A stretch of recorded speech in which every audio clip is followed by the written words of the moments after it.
Okay, so greetings, brothers and sisters. Wednesday, August 19th. I'm about to show a bizarre set of clips for today. Another bizarre, unraveling fucking America's fucked kind of set of clips in a moment here.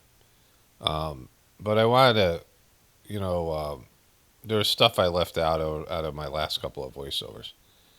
And, one of the things that you hear from me, and I feel like I know this um, in a much different way than other people know it, right? In terms of like the evil stuff that's done to keep our society going, right? Because I have because of the Sajmark system, there is a higher standard of what a human being should be, right? Like there's when most people think, all right, you just have to be a good person, nice to people, respectful, like the definition of what a good person is, an effective person. In the Sajmark system, the goal would be where you're giving up your ego entirely and you're using all of your thoughts, all of your intentions, all of your energy, all your time to serve God. Like that would be, you know, there's examples of this. Certainly, Babaji, the second master of the system. I mean, all three of the good masters of the system, the first three. That's the kind of people they became, where they just devoted all their time and energy to serving God. Every thought, every action. Just not letting your mind wander and putting all your energy into the service of God. And, it's hard for most people to conceive of that. I mean, just giving 10%, tithing 10% of your energy and intentions to God is like too much, right? And so, the bare minimum is that you don't make the world a worse place. You leave it neutral. Like that's the bare minimum. Like everyone should and a lot of that has to do with thoughts and energy and feeling, the things that you exude that come out of your person. People can be fake nice, but how many people can exude positive energy? How many people are you around when you leave? You feel better, like they uplift you, right? Uplift, so, and that would be the next thing. Can you make the world a better place? Can you leave the place better than you found it? And so, that's the bare minimum, right?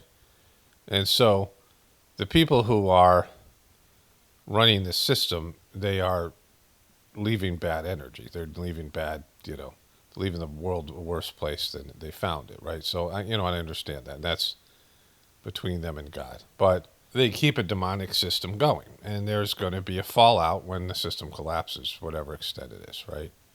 That there's going to be a fallout from, the fact that we don't know any other way. And it's hard for human beings to rearrange their lifestyles and reinvent themselves. I've had to do it a couple times. I mean, you do it when you're a kid. There are a few transitionary periods, and you have multiple transitionary periods when you're a baby to a toddler to a child, and even in that period of time, right? You sort of come online and have consciousness awakenings at various times in your life. When you first are able to speak, when you're first you can't move. You're just sitting there like a little helpless. You're not ready to function. Like you just need to be carried around. You can't feed yourself. You can't eat most foods. Like a baby can't just survive. Like if baby's just left there, it'll die. Like and then all the way until you're like really a kid. Maybe. I mean, I don't know when you could be self-sustaining. Like we're. Like I mean, you're not a. We're society-based creatures at this point. When human beings were more natural, aboriginal. I don't know when a child can be sort of left on its own. It takes a long time for a human being to grow up. I mean, you have these creatures that live 200 years. Those giant tortoises that live 200 years. It takes them 20 years to, like there's creatures that, they reach full grown capacity and they outlive human beings, right? Because, human beings are designed to live much longer lives. So, you're really a youthful person till you're like in your 30s. Like you're not really an adult. I mean, you can have adult level, you're more of an adult than you were before. But you go through these transitions where your consciousness shifts, a baby to a toddler to a kid. Like there's different things in there. and you're gaining abilities, and you have all these milestones, and then now you know language, and you can walk, and you can feed yourself, and you can control your you have to wear a diaper, these things. You gain control over your existence, right? So you start having you don't even have fucking teeth when you're born, right? You're not even like you can't even eat solid food, and so then you have an awakening when you become a preteen, a teenager, and then there's things that happen throughout your teenage years. You have shifts, like you see kids who are, when I was in eighth grade, um, I wore a blue satin jacket and did disco dancing. Like I remember my nephew at the same age. Was he had these kind of leather pants and he was doing breakdancing. He was hanging out with these poppers and lockers. He was 6 years younger than me, so this is I guess he was in the '90s, and then he came home and and he realized he was going to go to high school wearing fake black leather pants. So he needed to get jeans, and there was like sort of a crisis. Like what are you going to do? You can't go to fucking high school like that. So people have like drastic personality changes. They become goth, or they do things to they change their whole try to change their own persona, and they get into something.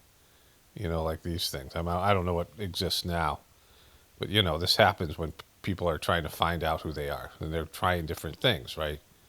You're trying, whatever. But then, you get into a kind of a who you are, and you got a, supports team, social systems people, and you have a job and a career, you have all these things. And then you have people who have midlife crisis, and they have these things, right? And all these things are whatever they are, right? They're, people have to reinvent themselves. Sometimes something happens, a divorce, and, there's just things happen in the world. And, because of my divorce, at the same time this guy Dodgy shit to bed to the Sizemore system, I had to reinvent myself in my 50s. And then, then coming together with my wife, she had, I have to adapt to whatever she, her personality things and her lifestyle. People have to adapt to each other. And there's just so many times you can do that, right? There's just so many times you can just, change everything, your routine and who you are and what you do and like how you get your food and like, I mean, for the most part, like we just move and we find the same stores and the same things in a different location. But you go to a different country and you have to change, there's a whole different diet there, right? They have different foods, they have different climate. And so you have to, and I had to do that with India to whatever extent, the 3 years we spent there. As you get older, it gets harder and harder to do that, right? So, where you can just drastically change everything. And when everyone has to do that at once, when there's systemic collapse, then it's a whole nother thing. But my original point here was, in all that, like I understand that the CIA and the people that run the system have to do evil shit to support an evil country. Like people, might want to hate on them and, whatever. But they do the dirty work that people aren't willing to do. Years ago, I made a comment where I said, I was a vegetarian for 18 years. The Sizemore system sort of recommends that. I was glad I did that because, vegetarian diet is more subtle. And it helps you become a more subtle person. When you eat meat, you're more clever, you have more brain, protein, whatever it is. But you also become more aggressive, right? You become more, like you see the difference between predatory animals and herd animals. Like herd animals are more passive and they have more of a community type situation. Predatory animals are smarter and clever, more aggressive. They have, the advantage of like, eating meat, but they're also, they have to be killers and they have to, so there's these things, a balance. And, and I said in one of my videos that every person that eats meat should kill an animal. Like they should, they kill, they should hunt, they should do something to, because it's not that easy to do. And like there's lots of people eat meat, it comes in a package, but they can't think of it. They have to just be around the process, right? Something, like just be aware that this is what's happening. Like it's easy to just, see a slab of steak and not, think of it being a cow or whatever. And so I said this thing, and some vegan who didn't know what the fuck I was talking about, misinterpreted what I was saying, said, I can't believe you're telling everyone to murder animals. I don't know how. Yeah, but there was a time where vegans might show up on my channel.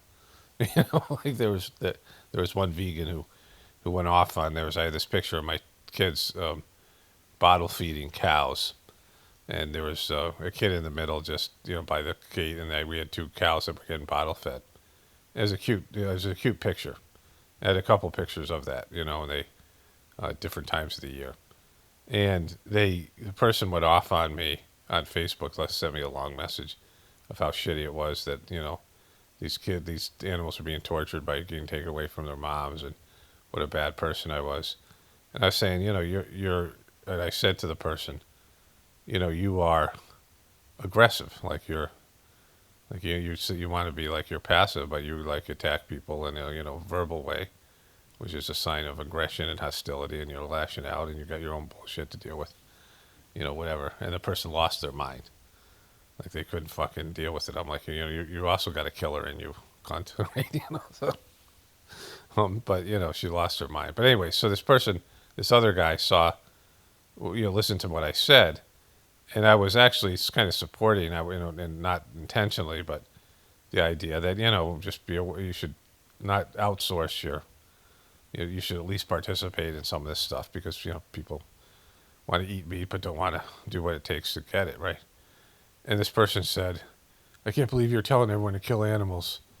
I hope that somebody shoots you." Like, I'm like, okay, vegan, that's exactly what I'm talking about. You're too much of a pussy to do it yourself, and you're also your brain isn't working right because you didn't even understand what I was saying. So going back to my original point, like I can understand the evil that has to be done to keep the system going, and that's between them and God and whatever their spiritual punishment or rewards are for doing that. It depends on what their, some people's soul path is just to keep a bad system going until it's ready to end, right? There's a time where the system will go, and there's nothing that anybody can do about it. Like when it's time, there might be multiple windows where that time could happen, windows of opportunity where it could go one way or another.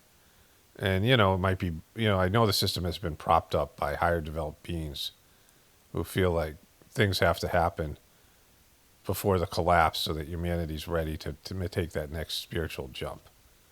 That there were times that the system should have collapsed, but people weren't ready for it, and it would just end up being chaos. So the collapse of the system was postponed. Like that's there's teachings in the Sashmark system about that. There's Doomsday was slated for like 1980 with nuclear war, but like people weren't. There's been some subtle advancements on a spiritual plane that people aren't aware of that are going to make it easier for people to adapt. But so there's like something that I have here is I'm practical about things. Like I don't, when I read about things that are done that are all evil, but there's got to be some context to it. That there's people who are in these jobs, and literally, within the job description, they have to do evil shit to prop up a dysfunctional demonic system that's ready to go. And that's in some ways maybe they're doing God's work, depending on they are certainly if they're prolonging something that needs to be prolonged, even if it's got their issues with it. And the one thing I wanted to add to this, I experienced this with my ex, and there's a phenomenon people have where you have false hope, right? My ex and my family, and my false hope was based in something real, because I knew my ex was fucked up, right? And I knew that she was broken because she fucking said it to me early on, and it was obvious that she was a broken person. I cover broken people here all the time, you guys can see all that, but she was broken. But she did the one system I knew for sure, had helped people. It fills the holes, right? Like most people are, you have some kind of, people have, like either wounds or, there's just empty spaces. There's things you need you don't have access to function. Like people are, oftentimes people have a void because they don't have enough love. They don't have the capacity to create, their love has been used up through their youth, the energy, the prana, the pranic energy, the jing. gets depleted, right? And so they, people are, they have vacuous eyes. They have these, eyes of like a deer in headlights. They're not, and they don't know how to fill that void, right? For me, the Sajmark system that has this Pranhuiti, this energy that I was receptive to, helped me with that. Like it filled those, those missing pieces. I was a low functioning person. I couldn't deal with stress. I couldn't keep a job. I couldn't graduate college. I couldn't sustain relationships, friendships, and I mean friendships to some extent, but not romantic relationships. I couldn't see myself being married. Like these things. Like one big thing would stress me out and sort of shut me down, and I just couldn't function as a person. And then the Sajmark system sort of filled in all the holes, like it, you know, um, whatever it did, like the things that I needed that I didn't have, it just filled those things up. There's that um, Jurassic Park movies where they use frog DNA to, where they had missing DNA, they put frog DNA in its place. They had dinosaur DNA from mosquitoes who had sucked dinosaur blood and were in these, amber. Amber is a tree sap that ancient amber, right? Kind of a neat thing. And so, it's millions of years old. So they found the DNA in the mosquitoes that had been saved and preserved by the amber. This kind of a good theory. Like it's not real, but it's it's plausible. And they use frog DNA to fill in the gaps, right? And the Sajmar transmission, the Pranhuiti, is God's love, and everything comes from God's love, and everybody needs love. And I've talked about this before so much. You can survive 40 days without food, 3 days without water, 10 minutes without air, and 0 time without God's love. You have to have this prana. And when people's pranic energy is depleted, the divine energy, God's energy, God's love, then you have nothing. And people have these voids inside of them. That's why, like, I don't need thumbs ups and I don't need, external validation like other people. It's nice to have, on an ego level, but, on a deeper level, I don't need it, right? I don't, need those things because, when you're doing what you're supposed to do, when you're following your soul's path and you have access to, infinite supply of God's love, God's love's everywhere. People just cut themselves off from it. And so, I saw how that worked for me. And I knew it had worked to some extent for my ex, who was, would have been very low functioning from her childhood abuse and things. And she had, it had helped her to some extent. And I thought that she would get better. I thought my kids, when they were, able to do the meditation, it would help them, it would help fill in the gaps and these things. But, so it was a valid theory, but it didn't fucking work out. Like, people have to embrace it. And my ex was too much locked into her own victim consciousness to do that, right? But in all that, like, you have what you see going on today, and you can kind of imagine ways that the system could change. You can imagine ways that things could get reversed, but almost everybody believes and agrees with the idea that something has to happen, right? There has to be something that, there has to be something, like something has to change. Like we're going off over the cliff and it's just that somebody will come in or something will come in but if you look at people, like they're so self-destructive, like just eating poisons, knowing things are poisons and eating them anyway, ingesting poisons, whether it be toxic content on the, in video, TV, whatever, TV shows, movies, and the internet, just wanting to be toxic, having a loser mentality. There's no, real survival or a desire to be healthy. Like people just, their lifestyle and the life that we've created is completely toxic, and people are, bathing and basking and wallowing in the fucking toxic and rolling around like fucking pigs in a, in a mud bath, right? And so when you see this and you realize that, not everybody's going to be saved, right? Like it's not for, there's this idea, the InfoWars idea that you can wake everybody up, but when you wake everybody up, it takes down the system. There has to be some people who believe in the system or the system wouldn't function. So that's like null and void. But what happens when things collapse? People are, they don't have to wake up to the, I mean, at this point they have to wake up to everything, but the spiritual awakening is much more important, but almost nobody can do that. Like, and even if they have the capacity, their egos block it. Like in every turn, people's egos will find a way to block. There was a woman who was doing the meditation when I started back in 1993. And she was, a richer woman. She had a Mercedes Benz. And there was some sort of little mini gathering, and some people came in from out of town, people who were higher up in the, had been there longer, who had positions in the mission, the meditation, that I do. And somebody dinged her car in the parking lot. And I was talking to her, and she was like, she's probably about 5 or 10 years older than me. I was 30, so she was probably pushing 35, 40. She had probably, she had a couple of kids and whatever it was. And she said, I mean, I don't want to be materialistic, but I have nice things and I like nice things.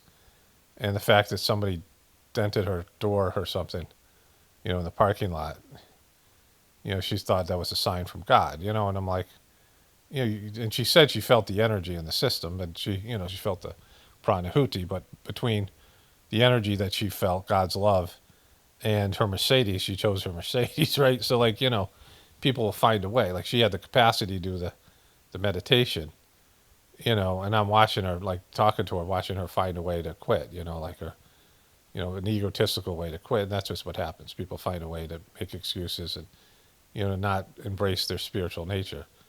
And so, humanity's going to rise and fall based in that, right?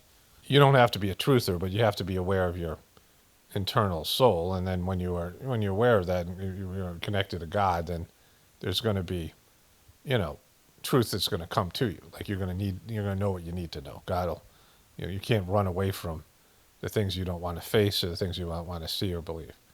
But for the most part, people are just doing that. So that's a real indication that there's no hope, right? Because people can't even, really see the problem.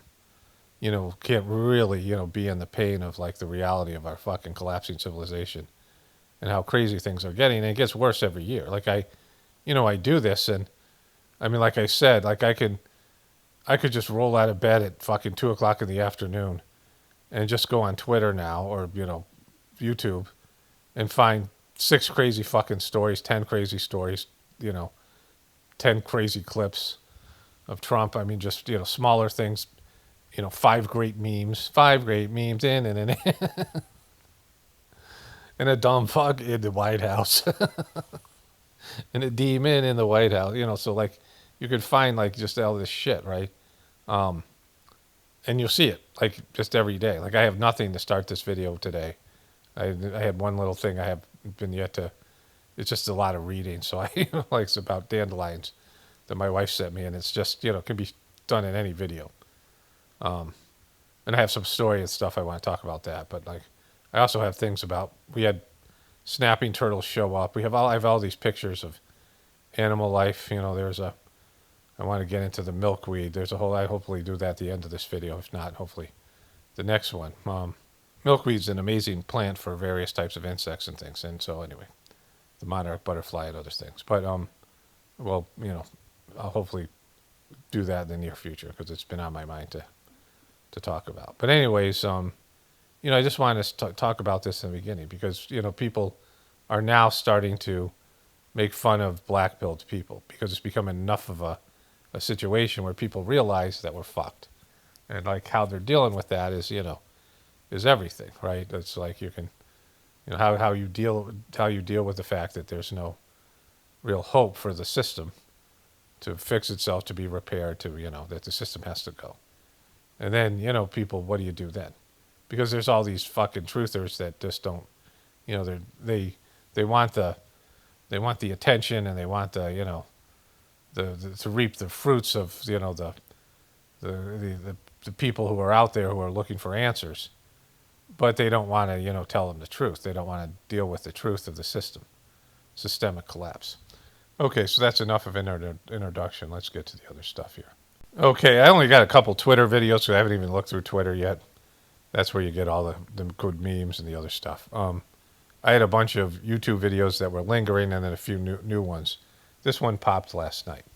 So this is Natalie Harp, who I didn't really know her name until today. I mean, I maybe said her name, but didn't know who she was. Like I would, if somebody asked me who that was, I wouldn't have known. My wife told me about her and a weird obsession. And I didn't cover her because, there's just so many people you can just, keep in your mental framework of like, like I got to deal with another one of these fucking assholes. Like I got to know them, right?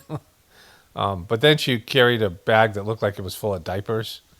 And so, but my wife had said she's obsessed with Trump in a weird way.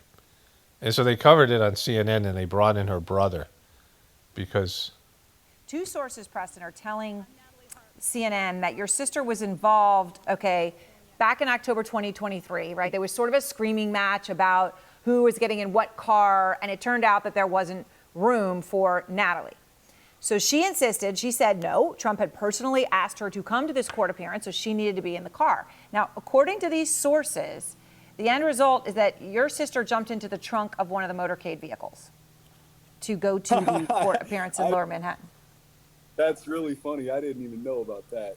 It's really funny, bro.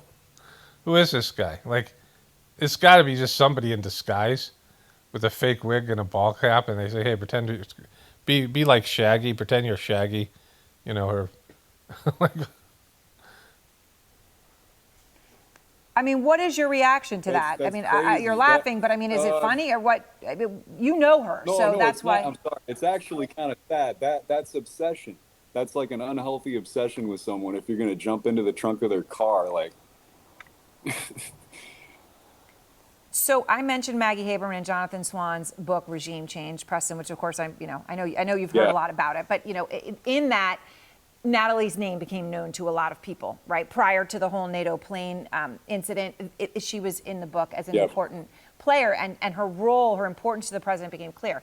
They report that she left him, the president, a series of letters in personal spaces where she told him, "You're all that matters to me," in one, and another one she writes, "I want to bring you joy." Okay, so how did they get access to those letters? She wrote personal letters to Trump. Now, did Trump show them to people? And those, because there was leakers, right? So Trump showed these letters to enough people, where they got passed around to enough people in Trump's inner circle, that leakers for this book, or it's just all fucking scripted and this is part of the thing. But like, whenever you listen to news or you listen to shit on the internet, how do you have access to this information?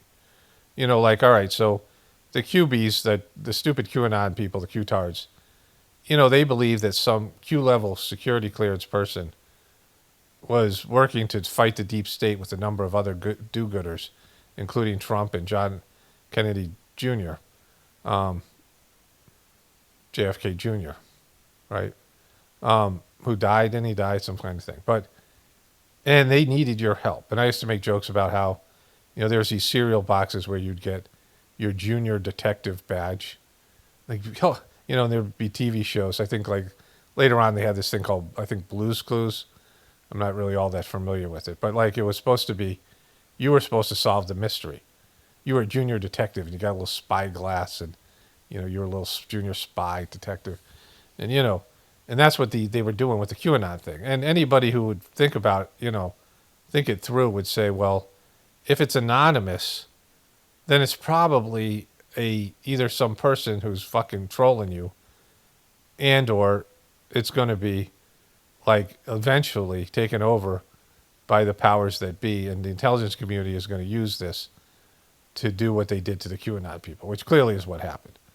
That it was, intelligence level people that were, creating a demographic of people that you could use against the truth community and all this stuff. The QAnon, morons, of course, that manifested in January 6th and these other things. But, you got to realize, how am I getting this information?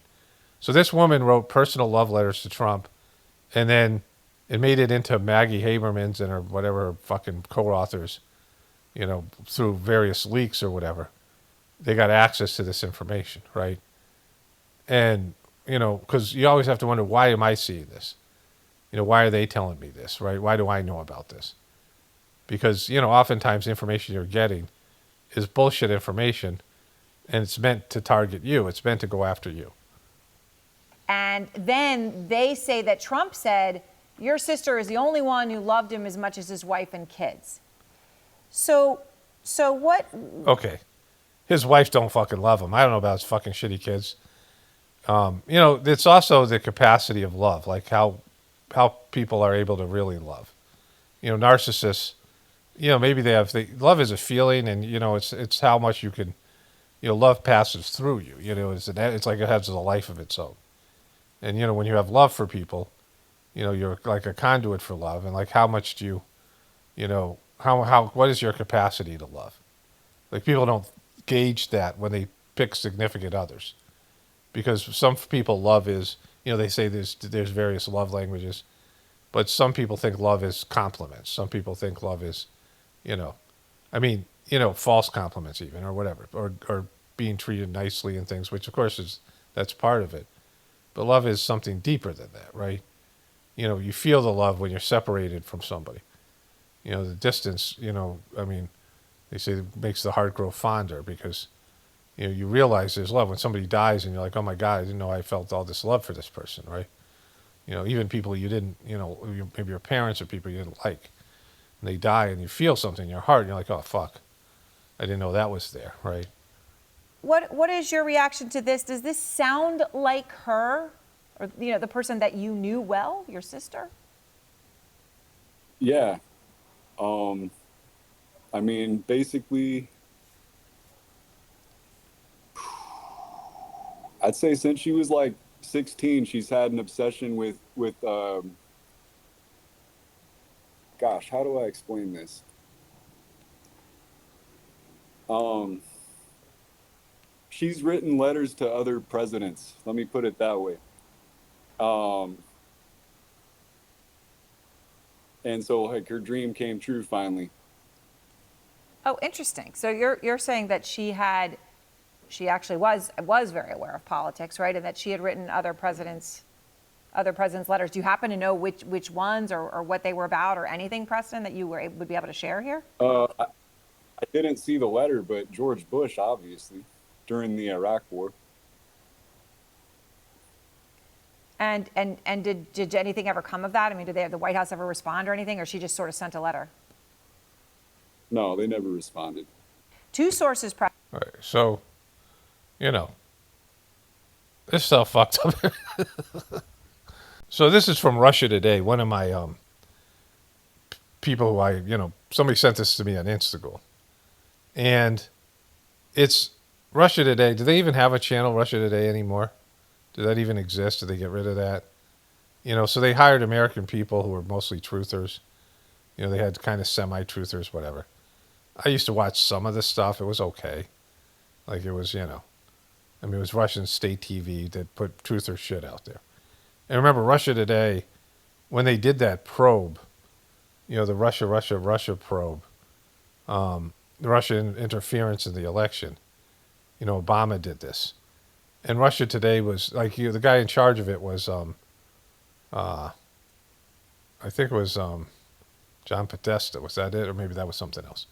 But the NSA and CIA and FBI did a joint report about Russia's interference on the election. It had nothing in it, but they talked about GRU, multiple times, and they talked about Russia Today almost exclusively. It was like a 20-page report.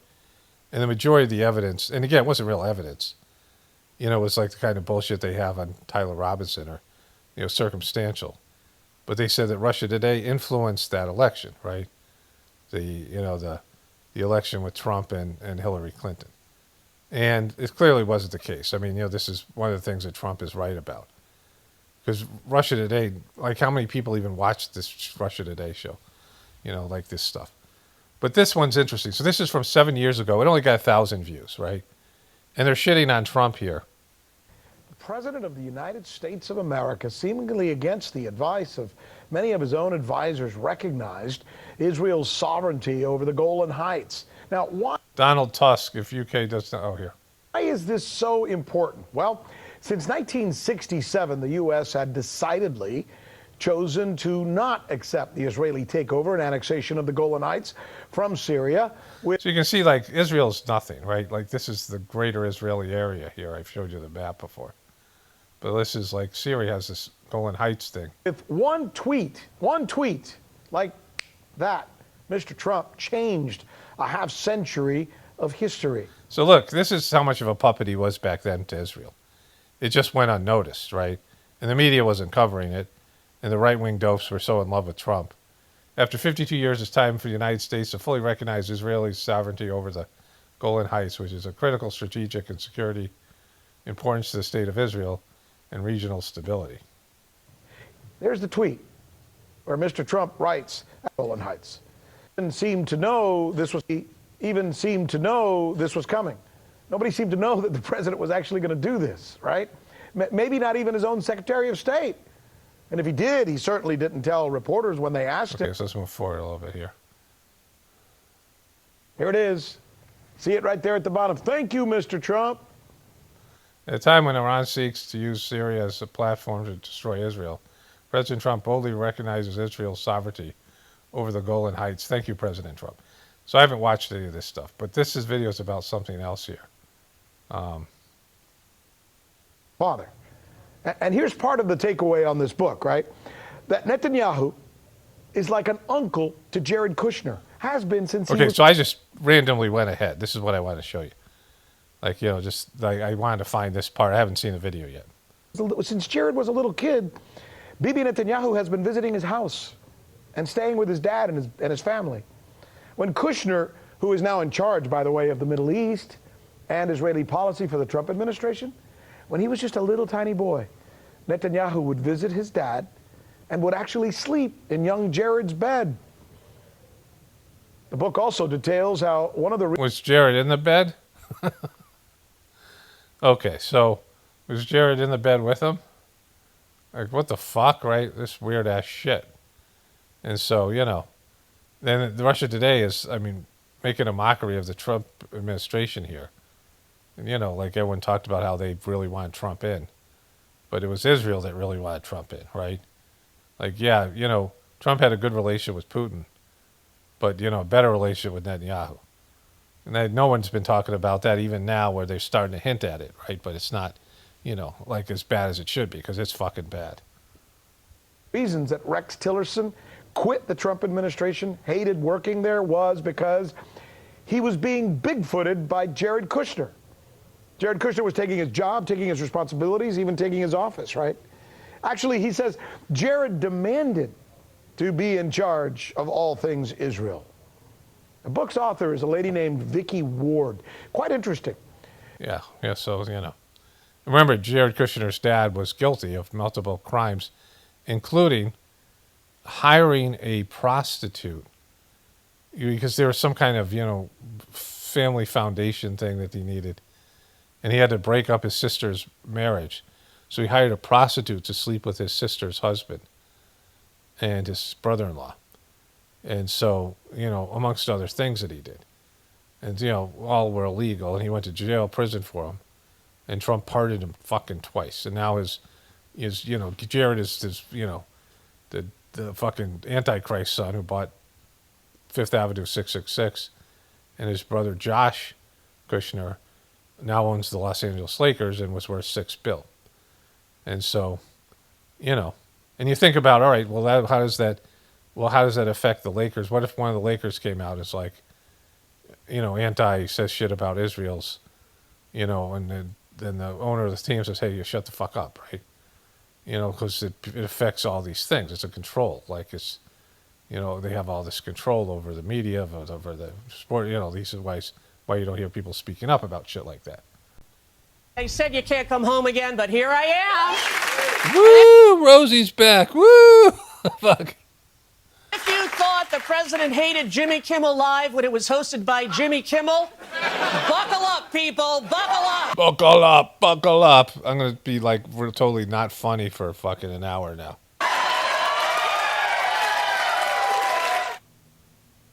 Rosie O'Donnell making a rare return to television where she exercised her First Amendment rights that we have in this country. She is a longtime Trump foe. The president has threatened and attacked her in all sorts of ways, and yet here she is. There she is. She didn't die. She didn't spontaneously combust. It shows you. It is obviously quite symbolic, but also literally powerful when it comes to... So powerful. I felt like, wow, look at the power. Look at the power of Rosie O'Donnell in her pink suit.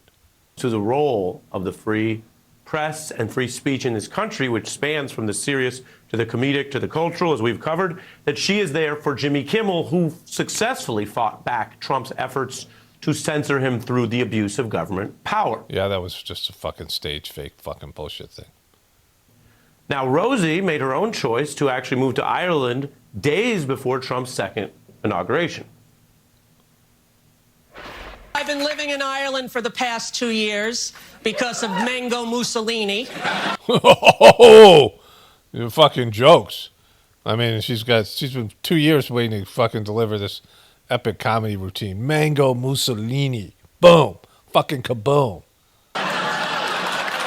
Woo! I read that Project 2025 and said, gotta get myself out of here, you know? And I decided to go to... You read Project 2025? You read the fucking whole thing? That fucking giant fucking telephone book, you read that? Of Republican bullshit stuff. You know, which seemed too extreme for Trump to even put out there. It seemed like there's something to pacify the crazy, the craziest of the crazies in the Republican Party. But actually, now it seems kind of meek compared to what he's actually done. But you're saying you sat down and read that fucking thing? You're not going to have the capacity. You don't have the brain capacity to go through that fucking... I mean, it's just a Republican freaking manifesto of fucking dumbfuckery. Ireland, a place where people are driven to drink regardless of who's running their country. Boom. Fucking drunken Irish. Those Irish are a bunch of drunks. Boom. Bring in the fucking... I mean, this is their jokes? Like, You're not even laughing, Irie. You're even not even laughing. All discussing her own recent history, her political sort of situation, while also doing what she and Kimmel do so well that makes them such potent foes to this president who can't take a joke, makes really shitty jokes, like horrible jokes. In a little humor. But this is also in the news tonight because of a wider development. ABC fighting back against those efforts to censor and bully and abuse power against Kimmel and other ABC programming. So ABC's filed this new lawsuit against the Trump FCC over their threats and retaliation campaign to potentially try to force some stations off the air. All right, we'll see if this goes anywhere. But it's just, all this stuff is going to come down to fucking years and years of litigation and impeachment and fucking, this next 2 years is just going to be, all this bullshit, no consequences. This is what I always say. Tell me, this is what I used to say about Trump. When they went after Trump for 4 years with Biden. And I go, when he's actually behind fucking bars or dead, because they can kill anybody, right? Because it was clear that Trump was going to run again. And for 4 years, the Biden administration and the media went after Trump. They threw everything at him. And I'm like, the Democrats don't have a fucking platform. The Democrats don't have anything. About only bullshit people the American people don't like except for abortion. The only thing that they have is abortion. 60% of Americans want abortion. And another 20 won't admit it, right? Like fucking the majority of Americans want abortions for a variety of reasons. Like they say they don't, but even lots of Republicans. But other than that, the Democrats don't have anything. They don't have a platform. Like name one Democratic policy, not this bullshit stuff you hear in Fox News or they have one thing. We're not Trump. That's what they've been saying for 10 fucking years. At least we're not Trump, right? Because they haven't had anybody with a personality, a winning personality. Obama had charisma. Who's had charisma since Obama? Like which fucking Democratic candidate?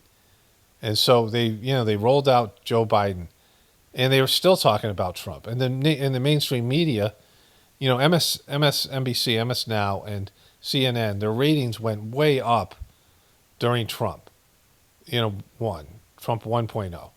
And then the ratings went back down under Biden 1.0, right? And they were still talking about him. Like, even though Biden was president, they talked about Trump 75% of the time and Biden 25% of the time. For, three times more than they talked about Biden. And so, I said, why are they going to get rid of this guy when he's their biggest asset? He's a walking divider. When they're trying to divide America. I said, when he goes to jail, tell me, right? When I actually see him behind bars or one of these lawsuits, something lands. Remember, there's all these lawsuits, all this stuff, and they never got him. They didn't even glance him. And then the fake assassination attempt. I'm like, they're not getting rid of this guy, and we now know why. Like, we know what he's doing for Israel. We know what he's doing for Wall Street. We know what he's doing for the fucking collapse of America and the depopulation and all this shit that's coming out. Like, he's, like, he was never this truther guy. He was never a real one. Like, he was always just, an elitist. He's the ultimate elitist because he's so desperate and so needy. And he just wants to be part of the fucking elite club. And so, like, these are the things I always say. When Erica Kirk is behind bars and they admit that Israel killed Charlie Kirk, let me know, right? Like, when Candace going, we're getting so fucking close. We're getting so close, Candace Owen. Let's go to Candace now. But, like, when it actually happens, let me fucking know. Because when I see something actually come out of the truth community where there's consequences, when there's real consequences to, the government, or, I'm not saying lose election or, go back and forth between the Democrats, real truth come out. When they admit real fucking truth, where they come out and say, yeah, we've been lying to you about everything for years, or at least this one thing. So there's consequence. Like Trump, they can throw him in jail when he's done. But what are they going to do? What is the mainstream media that's not Fox going to do? And even Fox, when Trump's gone. Like, it's just going to be empty. It's going to be, like, boring. What are they going to throw in there? There isn't another person like Trump. It's divisive. Hillary Clinton had haters, but Trump has haters and lovers. Like, he's a rare person that has both positive and negative. He has people who really hate him and people who really love him. And so this is like, he's the phenom for, collapsing system, collapsing government and society. All right, let's go to Candace Owens here. So this video clip is how I'm spending my $300,000. People were randomly, as soon as I said I would take it. So first it's she's scared. There's money on the table. And that's what I'm doing wrong. I'm being scared and not taking the money. Then I take the money, exactly what he offers, $300K, and I'm the bad guy because how could I take the money? These people are insane. They're just insane. They're just so insane. They're fucking insane. Why are you listening to them? Why do you give a shit? Like, why are you, bothering with any of that shit? Like, I mean, if you want to mock them, sure. Like, if you want to make content like I do when I cover some of my dumb fuck commenters, it's sometimes good just to shit on people. It's fun. I enjoy it. I mean, it's not a spiritual thing. Doesn't have any spiritual benefit, but sometimes it's, releasing negative energy and, and you just be able to say things that, people want to hear, other people going through the same bullshit. But why would you take the $300K in the first place? Why you'd even, nobody knew who this guy was. He goes on Joe Rogan, he talks shit about her, and then he offers her this money to debate him. And, he clearly wasn't really into the debate, what I saw of it. Like, he didn't certainly win. But he did win, as that other guy said, because now he's more of a name, and he's gotten, another 200,000 subscribers from his, whatever it is, right? He's getting more views. And, who gave him the money and why is he doing this? Does he just really want to does he want to pop and he's got a lot of money, or did somebody fund this thing for him? But either way, nothing came out of it. The debate did nothing, right? Because they're not going to admit to what is so obvious, that Israel and Erica Kirk and Trump and all these people are complicit in Charlie Kirk's murder. Like, there's, whatever that is. Like, if there's anybody that has motive and resources to do something, it's them. And this bullshit story about Tyler Robinson is going to go one way or another. He's going to be found innocent or guilty. And then what happens? I mean, he's got to be found guilty. They got to close this thing up at some point. It's going to be, like, the trial doesn't even start for, like, another year. But anyway, she took $300K, and she didn't need it. Why even bother debating? Way to make them happy. Are you trying to make them happy? Saying there's no way to make them happy. You were trying to make them happy, is what you're saying? You provoke them at every fucking turn. These people, these haters, you do everything possible to provoke them. Like, you thought debating this guy was going to make them happy? You didn't have to do it, right? Like, whatever, you had your own personal, she needs so much attention. She needs Madonna level attention. She's like the Madonna. She's the Madam Expiration Date of the truth community, of the right wing, pseudo truth community. They can't leave you alone and let you just investigate the case because you got to, the money's on the table. And then they chastise you for taking the money. And they were all instantly like, who is this they? Name some they. You're talking about Ben Shapiro? Who the fuck are you talking about? Like, who is this they you speak of? Candace needs to establish a trust for Erica Kirk. Like the people outside of Michael Knowles, the people that I absolutely despise, all saying this in unison, that I need to donate this money and establish a trust for Charlie. Yeah, but did Erica give this guy the money? Did Israel give the money to Erica to give to this guy to debate you? So is she going to give it back to Israel? Like, take his phone Friday night. Shabbat shalom. Shabbat shalom. Daddy's home. And then people just randomly telling me what I should do with the money. Like, for example, this person, multimillionaire Candace Owens, should donate her victory money to Tyler Robinson's defense if she really thinks. Okay, so one of the they is Lucas Cage. How many of you people know?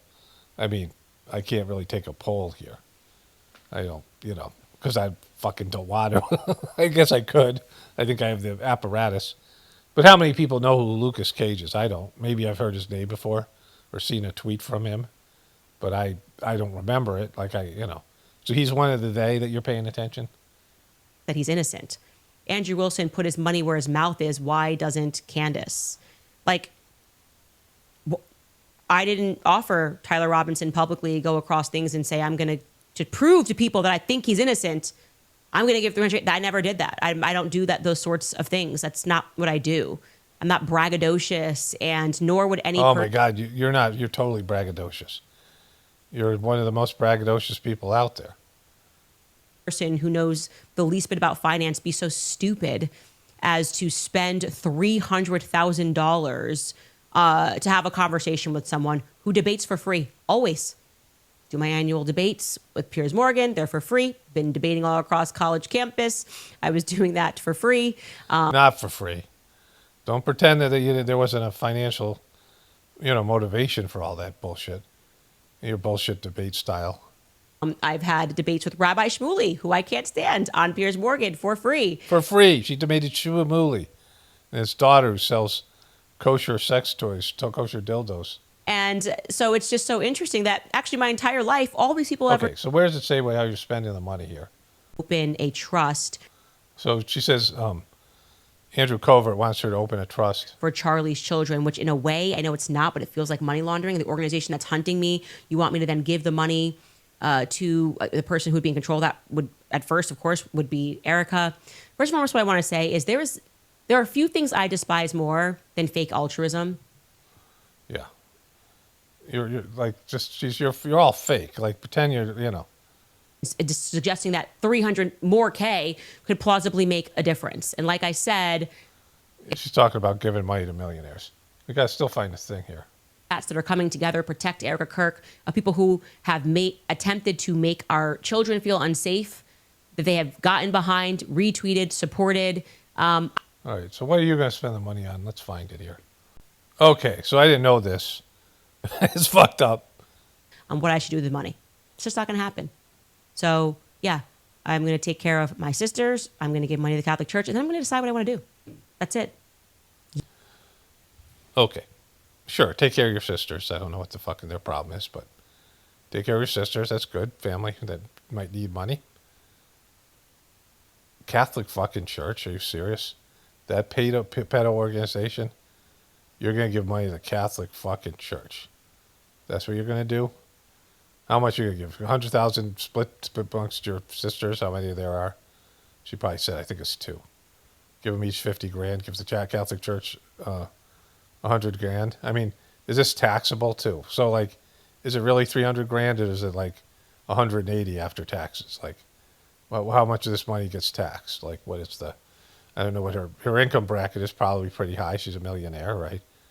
Whatever it is. I mean, did money even change fucking hands? Is it even real? Like, whatever. But the Catholic fucking Church, Candace. You talked about fake altruism. Why the fucking Catholic Church? Why would you fucking do that? Of all, because the problem is your religion. All your religions suck.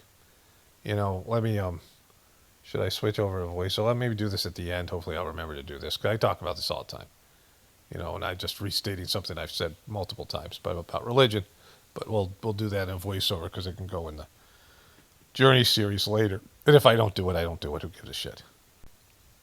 And tonight, another big drop of declassified UFO UAP files. Who's this cool guy? This cool fucking blazer. This guy's a cool guy. He's not just like a normal. He's got a cool screen. He's saying cool things. He's coming in cool. Who's this cool guy? This thing on MS Now. From the government. And if you watch the show, you know how frustrating it is when a lot of these videos are released with no context. And yes, once again, we are seeing videos today without the government telling us what it shows or what this thing is. Look at this cool guy in NBC News talking about UFOs and UAPs and shit. Look at him go. Look at this motherfucker go. Canyon, or what that thing is.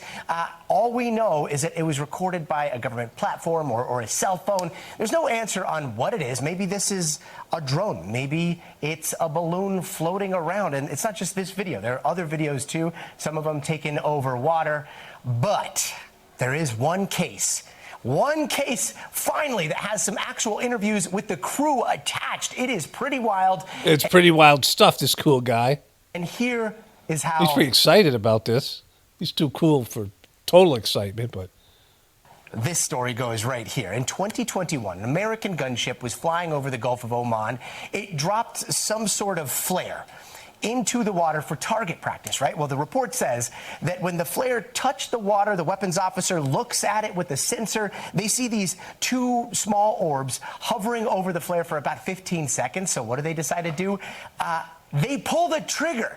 They pull that trigger, and the crew, the officer says that in between the trigger pull and the recoil, the UAPs fly away, and from that point, it is on. The crew starts to see 25... Wait a minute.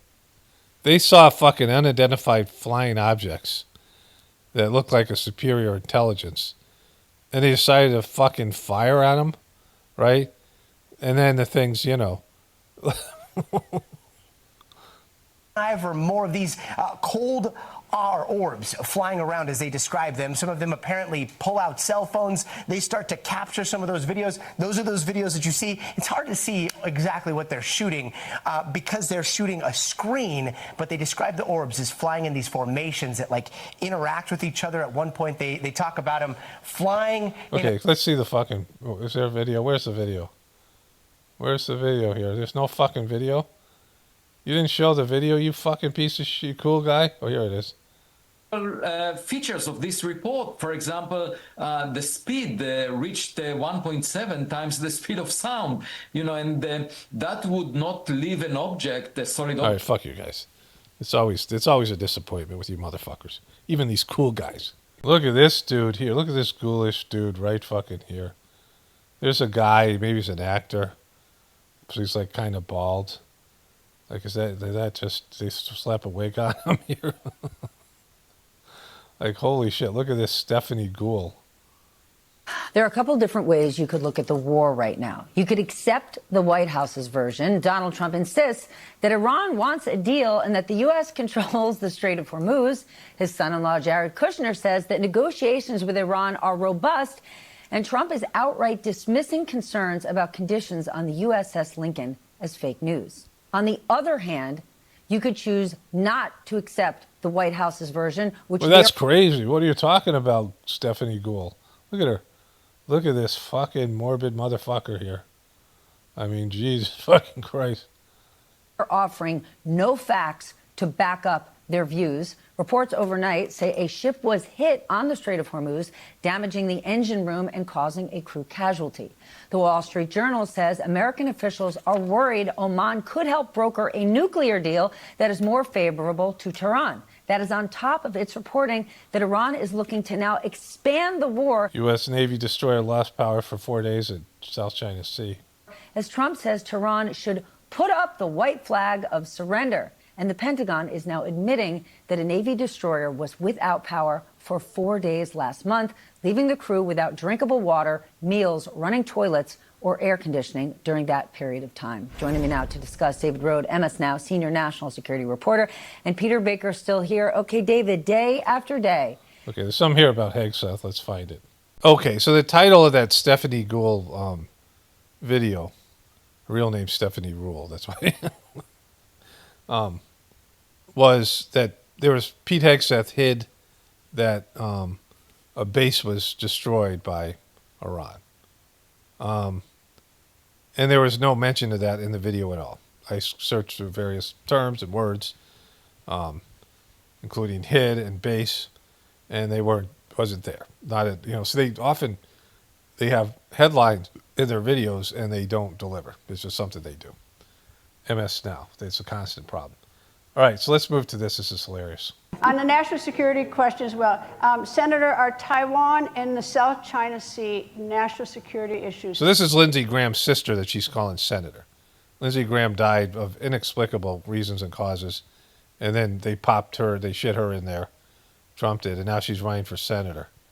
Like she was just, she wasn't a part of his administration or cabinet or anything, right? He didn't have a wife because, he was really, really, really, really, really, really gay, right? For the United States? If so, why? I'm sorry, could you repeat the question? Are Taiwan and the South China Sea national security issues for the United States, and if so, why or how? I'm just going to be honest here. Wait, don't fucking do that. Not on national security. I'm not that informed on national security, but I do support the military. And Israel. I do support Israel. That's always said, support Israel at all costs. And Trump, and that's what I'm supposed to do. I said, that's support Trump and Israel. But I don't know about anything about Israel. It's funny they groaned, but I'm just going to be honest. I don't know what the fuck I'm doing up here. I'm going to be honest. Like, I didn't understand, about 80% of those words that you just said. That's why I said, can you repeat the question? Because I didn't even think you were speaking English there for a little bit. What are those places? What did you call? What was it? Taiwan? What is it? I don't even know what that is, right? Is that made in Taiwan? Where is that? All right. So there was that. So Darlene Graham is down here. So another person from South Carolina. I didn't know very much about Nancy Mace. I probably didn't even understand her as a person, as a representative, maybe since about a year and a half ago. And she seemed like a Lauren Boebert, Marjorie Taylor Greene, but just not as crazy. Like sort of one of these, QB type of Trumpers, But then she popped into my Facebook feed because I watched a few videos of Marjorie Taylor Greene, one of which was that she was now on Patreon, not Patreon, whatever that fucking thing is called. They do that whole thing. You buy them giving you a message, whatever. It's made famous by the Island Boys, right? That was their whole, generating their source of income. So she popped into my feed, and then it was revealed to me that she was claiming that her ex-boyfriend and her, 3 of his buddies had drugged her, raped her, and were doing this because she had all this pornographic kind of photos on her phone or computer, which she didn't know where it came from. And then she brought it into the House of Representatives, and they were investigating in the state of South Carolina, but one of the guys was also accused of sexual assault, right? But she, it seemed like, either she's crazy or this happened, right? It's like one of the two. My thoughts and prayers to all those affected by my sleeves. Made the mistake of opening my social media this afternoon, some of y'all out of control. My biceps should not be a newsworthy story. We have more important things to worry about. Goodness and God bless America. So she got all these fucking tattoos, right? And she's like, 50-year-old woman having some kind of fucking, looks like an MK Ultra type of person, right? Who has this weird fucking shit. And then this one, Nancy Ray showing off her tattoos. She's tried getting those tattoos as a way to reclaim her body and identity. Now, does she look ridiculous in tattoos? Plus, she got these all at once, it seemed like, right? Or whatever it was. Or maybe she had them for a while and took off her fucking, went sleeveless. But she's really trying to pop. She's trying to pop as a social media person going, after this like liberal women vendetta kind of thing. She's lost her fucking, I don't know how sane she was before. But this is just like another one of these crazy fucks out there. She got voted out. She ran for governor, and she went against Trump on Epstein, and then since then she's been unraveling. These are these crazy people. I mean, she's not as bad as Fetterman, but she's bad in a fucking different way. She's lost her shit, and there was like a thing. The reason I'm covering this, and I didn't grab it when I had the chance. Well, let me see if I can find it here. Okay, so this is the first thing when I searched before it came up, but I saw something, maybe it was on Facebook. We'll see if they have it here. They made an AI thing of her there. There's that. Like she's, weird as fuck. That dude. Put that in your pipe. Here it is. Get Maced. That's her show. Like she's trying to pop on social media. They really showing that one a lot. Like they brought Angel Reese in there at some point. There she goes again. The hat. So what I'm looking for is someone tattooed Baphomet on her throat. I don't know if they have it here. I mean, just the memes. They have the memes. All right, I don't think they have the Baphomet. Let me see if I can find the Baphomet one. Okay, so I think I saw it on Facebook because I don't think I went on Twitter yet. I wasn't sure. But there was a tattoo where they put right here, Baphomet. And I thought that was kind of funny, but I wasn't going to cover this. And then there was just all this other stuff that came up. Like I knew about this tattoo thing, and I just didn't. But I'm talking about how crazy everything is. Like these are your fucking politicians. Like these are,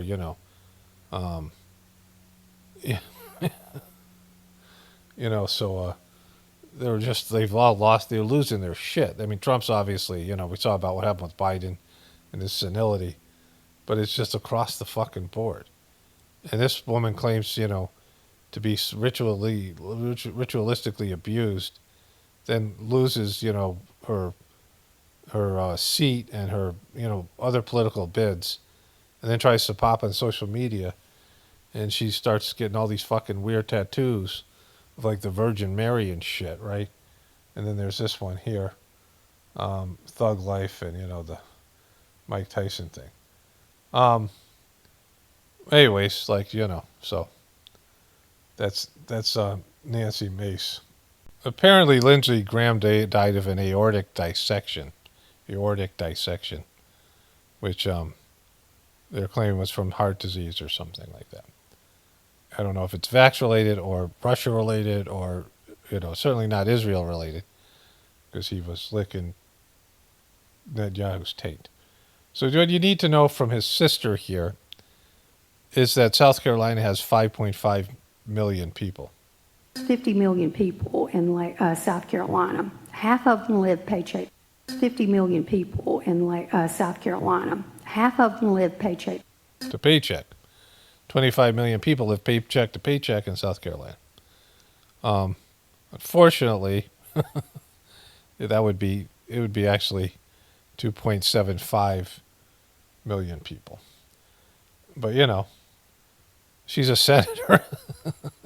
As bad as Lindsey Graham's sisters did in that debate, she's obviously clueless, and she's got very low energy. And whatever, she's not. I mean, you don't how many of you could do your sibling's job, right? Like your spouse's job, like I said with Erica Kirk. But as bad as she is doing in that debate, or did in that debate, I mean, it's not nearly as bad as Biden, and Biden wasn't as bad as fucking Fetterman, right? And so, I don't know, I mean, it's just everything I've been talking about. Like everything's falling into the abyss. Cameo. It's Cameo. Marjorie Taylor Greene's on Cameo like the Island Boys on Cameo. Not sticking together. I think that NATO made a terrible mistake when they wouldn't send a small amount of military armament, when they wouldn't send... Okay, so, there are people in your life that you can reason with and you can talk to. And if they have a misconception about something, there's times you have a conflict with somebody in your life and you interpret their intentions or what their actions are, and you make them more evil than they actually are, or you imagine things that aren't true. Of course, people are going to lie about it. They're not going to tell you the truth, but like there's sometimes just a misunderstanding, right? And so, when something's like has international implications, there is a misunderstanding here. Trump has a lot of misunderstandings, which is that NATO is there for wars of aggression, and it's not. If England decided to invade a country, England had some kind of thing with the Falkland Islands or something, or they had some territory, some kind of issue. Some of these European countries have had issues with a colonial issue or something like that, and issues maybe with each other, whatever it might be. Of course, not so much now. But NATO is specifically about if any country attacks one of those countries, then, they all go to war. And all those countries participated somewhat in the Iraq wars. Even though Iraq didn't attack America on 9/11, it was Israel, right? But, it was Al-Qaeda, right? And so, which was supposed to be in Afghanistan, bin Laden. He was an American asset, right?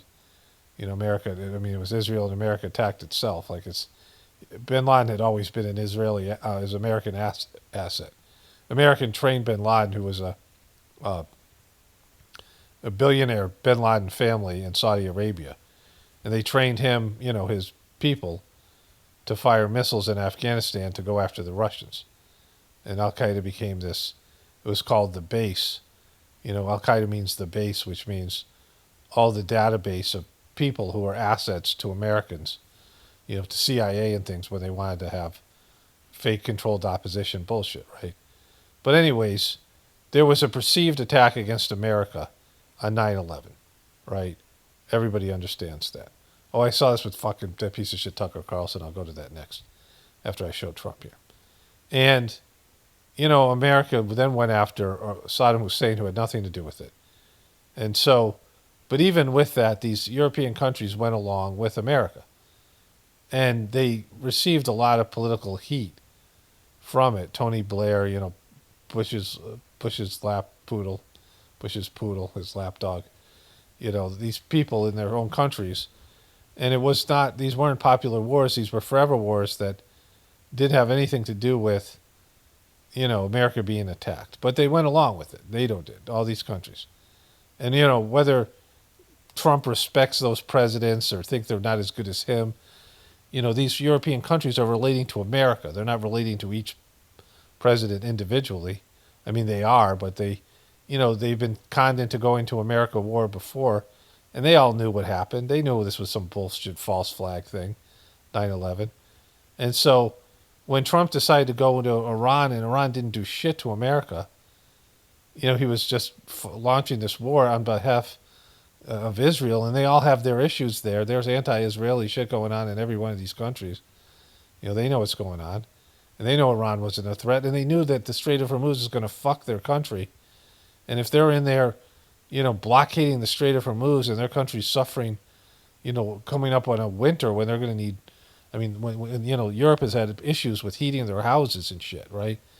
And they can't get in. And plus Trump and America blew up that pipeline that was coming from Russia. Biden did. And so these people have their own fucking reality and their own political needs. But Trump's so myopic and so, he won't ever let the truth come out. He can't be confronted about his misconceptions because he's so weak. Like, it's a bad thing to be as a fucking president.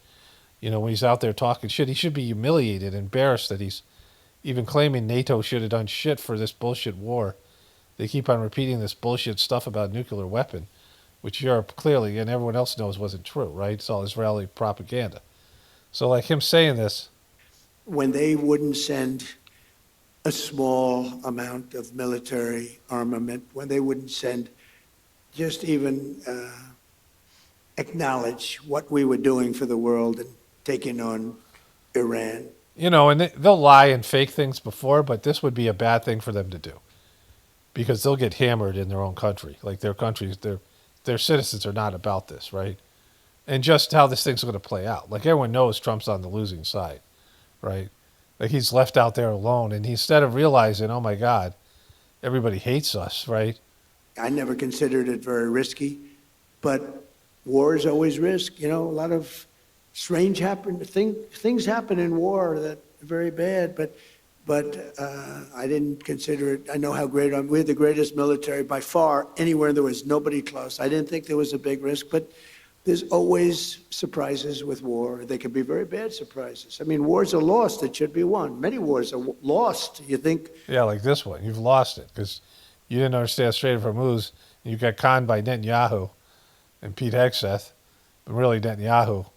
And so now you're fucked, right? Like, and you're babbling here about fucking NATO. A country is going to wipe somebody out and they end up getting wiped out themselves. So it's always risky. But I think a tremendous mistake was when NATO just wasn't there. They just weren't there. It's going to make a lot of money for the United States because we spend hundreds of billions of dollars a year on NATO, hundreds of protecting them. And we would have always been there for them. But now, based on their actions, I guess we don't have to be, do we? Okay, so you just ended NATO again, saying stupid shit like that. You know, when you're 100% in the wrong, like he's 100% in the fucking wrong, right? So this copywriting piece of shit, this video will change the course of the 9/11 investigation, 9/11 cover-up, 17 hours ago from Tucker Carlson. You know, everyone has their specific issue. Some people it's Pizzagate, some people it's COVID. Some people it's a financial collapse. And so for some of us, it was 9/11. Like that's when in terms of the true stuff, I know stuff from my brother about, you know, various things. But you know, I didn't really get awoken to this stuff until 9/11 stuff. And so that's, you know, when I was doing my YouTube channel, 2007, I was awoken, you know, in 2000, whatever, 3 or whatever by you know, when I realized that this was, you know, the official story was wrong.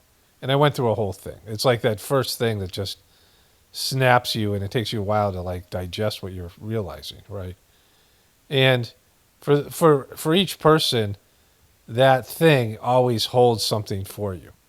You know, if it's Epstein, you know, if it's Pizzagate, you know, these things, and you always want to see some kind of resolution. And, you know, 9/11 has died, but it's really the biggest one, you know, of all these things. It's just that most people, you know, I mean, they come to the party late. Like Tucker Carlson was, you know, I showed that video clip of that cunt, you know, come on, you know, getting all shitty about it, you know, 10 years ago, whatever it was, 15 years ago. And, you know, at first I sort of applauded his coming around, but now, you know, he's just a late to the party motherfucker, like just, you know, and to think that you're going to change anything. Like that's the real problem here, which I was talking about in the voiceovers. When you think that you're going to affect, you know, through knowledge and info wars and through, you know, an information war, you're going to affect the outcome. And, you know, maybe on a divine level, you know, like I talk about witnessing and information going back to the divine source. But other than that, there's nothing, right? Like it doesn't, you know, you don't affect anything. The truth community. Like you change people and people can change systems and things, but that's not going to happen. You know, the system's going to collapse and then people are going to have to adapt. Like that's, you know, I mean, that makes the most sense and that's what's going to happen. Like it just, there's no other way. Like the system can't be changed. You know, people aren't going to just implode their system. And either way, the system's coming down some way, shape, or form. Whatever that is. And, you know, whatever the aftermath of that is. You know, drastic changes. Drastic changes to, you know, billions of people's lives, massive population reduction, you know, whatever's left over. And whatever's left over, there's going to be like, you know, all right, we can't fuck around anymore. You know, we did this. And when that happens, you know, then there'll be whatever it is, right? There'll be the outcome. And then there'll be people who will say, oh, we got to get right with God and we have to evolve. We just suck so bad. We got to be better. We have to rise up to a higher level. And, that all can happen. And, to my understanding, it will happen. It has already happened in some, future, reality and in the cyclical time of things. That there'll be some time in the future that happens. But until it does, all this other stuff doesn't mean shit. Like, it's just, the only thing it can do is make you aware that the system sucks and needs to come down and that we have to change. Like that, those are all big things. But none of these motherfuckers will say that because, they live in some, is it safe to come out, right? Is it safe to say something about this? Is it safe to, and like no, you're too late. You're late to the party, right?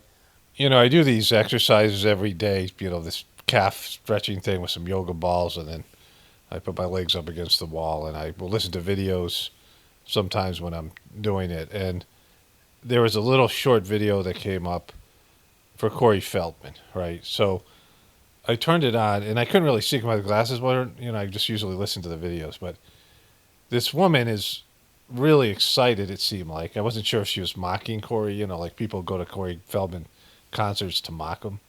And I'm like, is she mocking him or is she fucking, really into it, right? And so I turned the Corey Feldman video on, and she's really excited.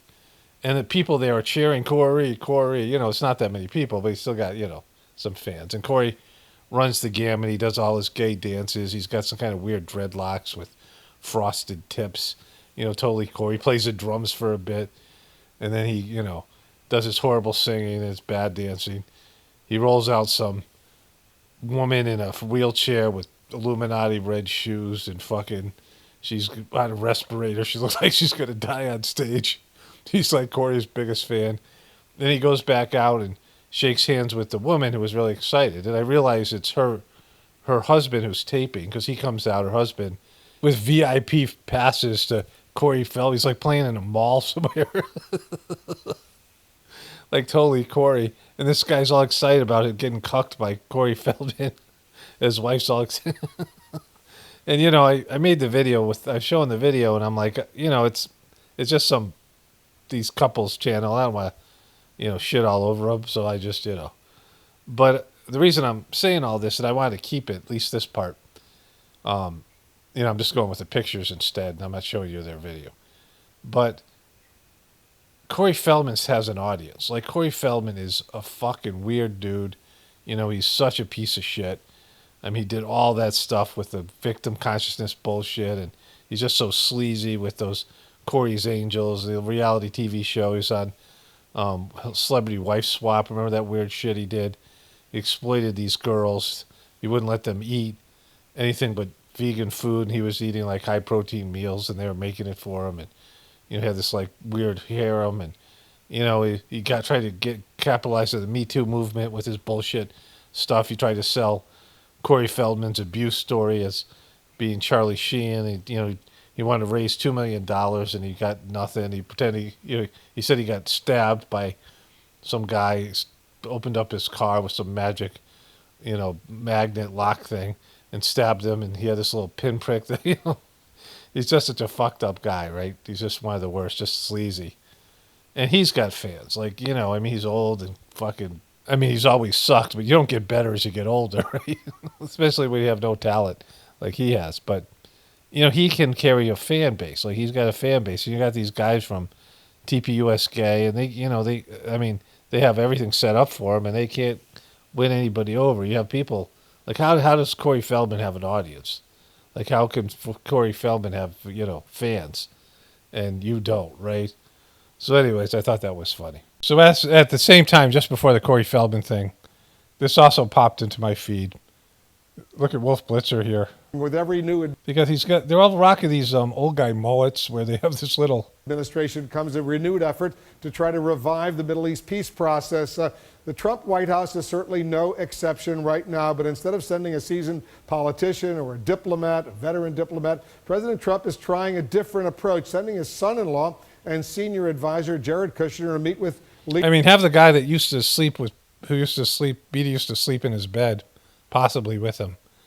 Uncle BB, Send Uncle BB, right? So send the guy who calls him Uncle BB, because I'm sure he'll give a good deal to the Palestinian people, right? Look. Leaders there earlier today was greeted by the Israeli Prime Minister Benjamin Netanyahu. Netanyahu. This is an opportunity to pursue our common goals of Look at him looking at him admiringly. He's looking at his Sith Lord here. Like, you know. prosperity, and peace.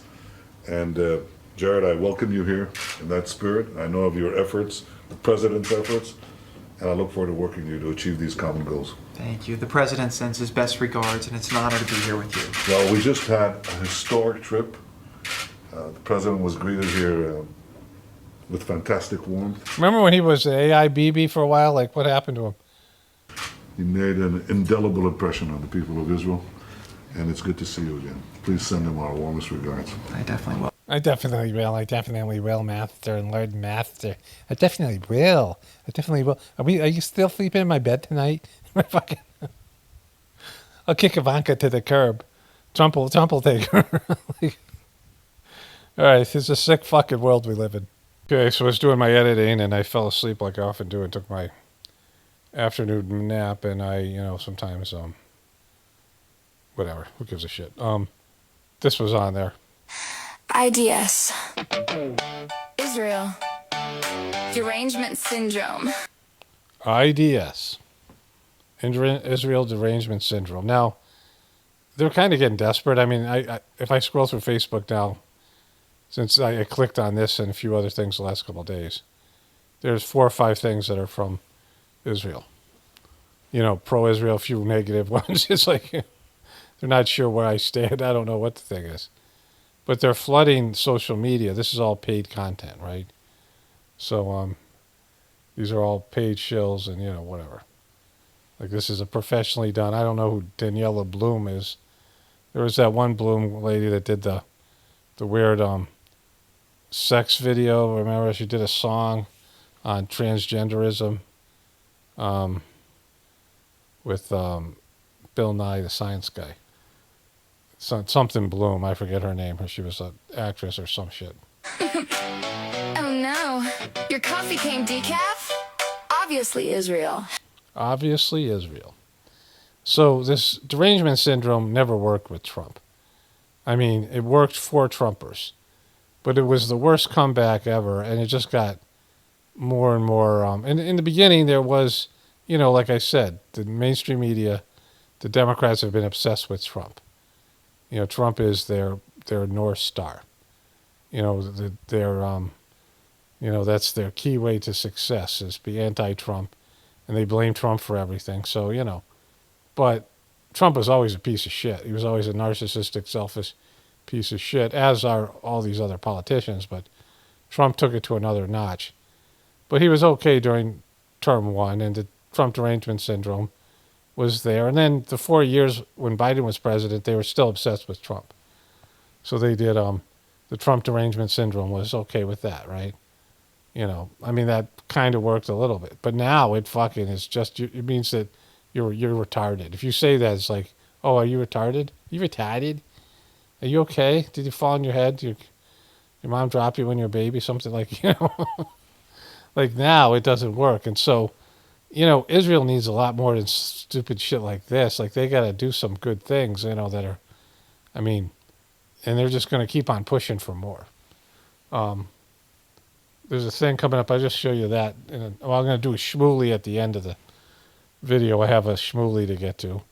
But they're just like, we suck and we want you to like us anyway. Alarm didn't ring, got a parking ticket. Oh, geez. Sorry, this is the thing. Sounds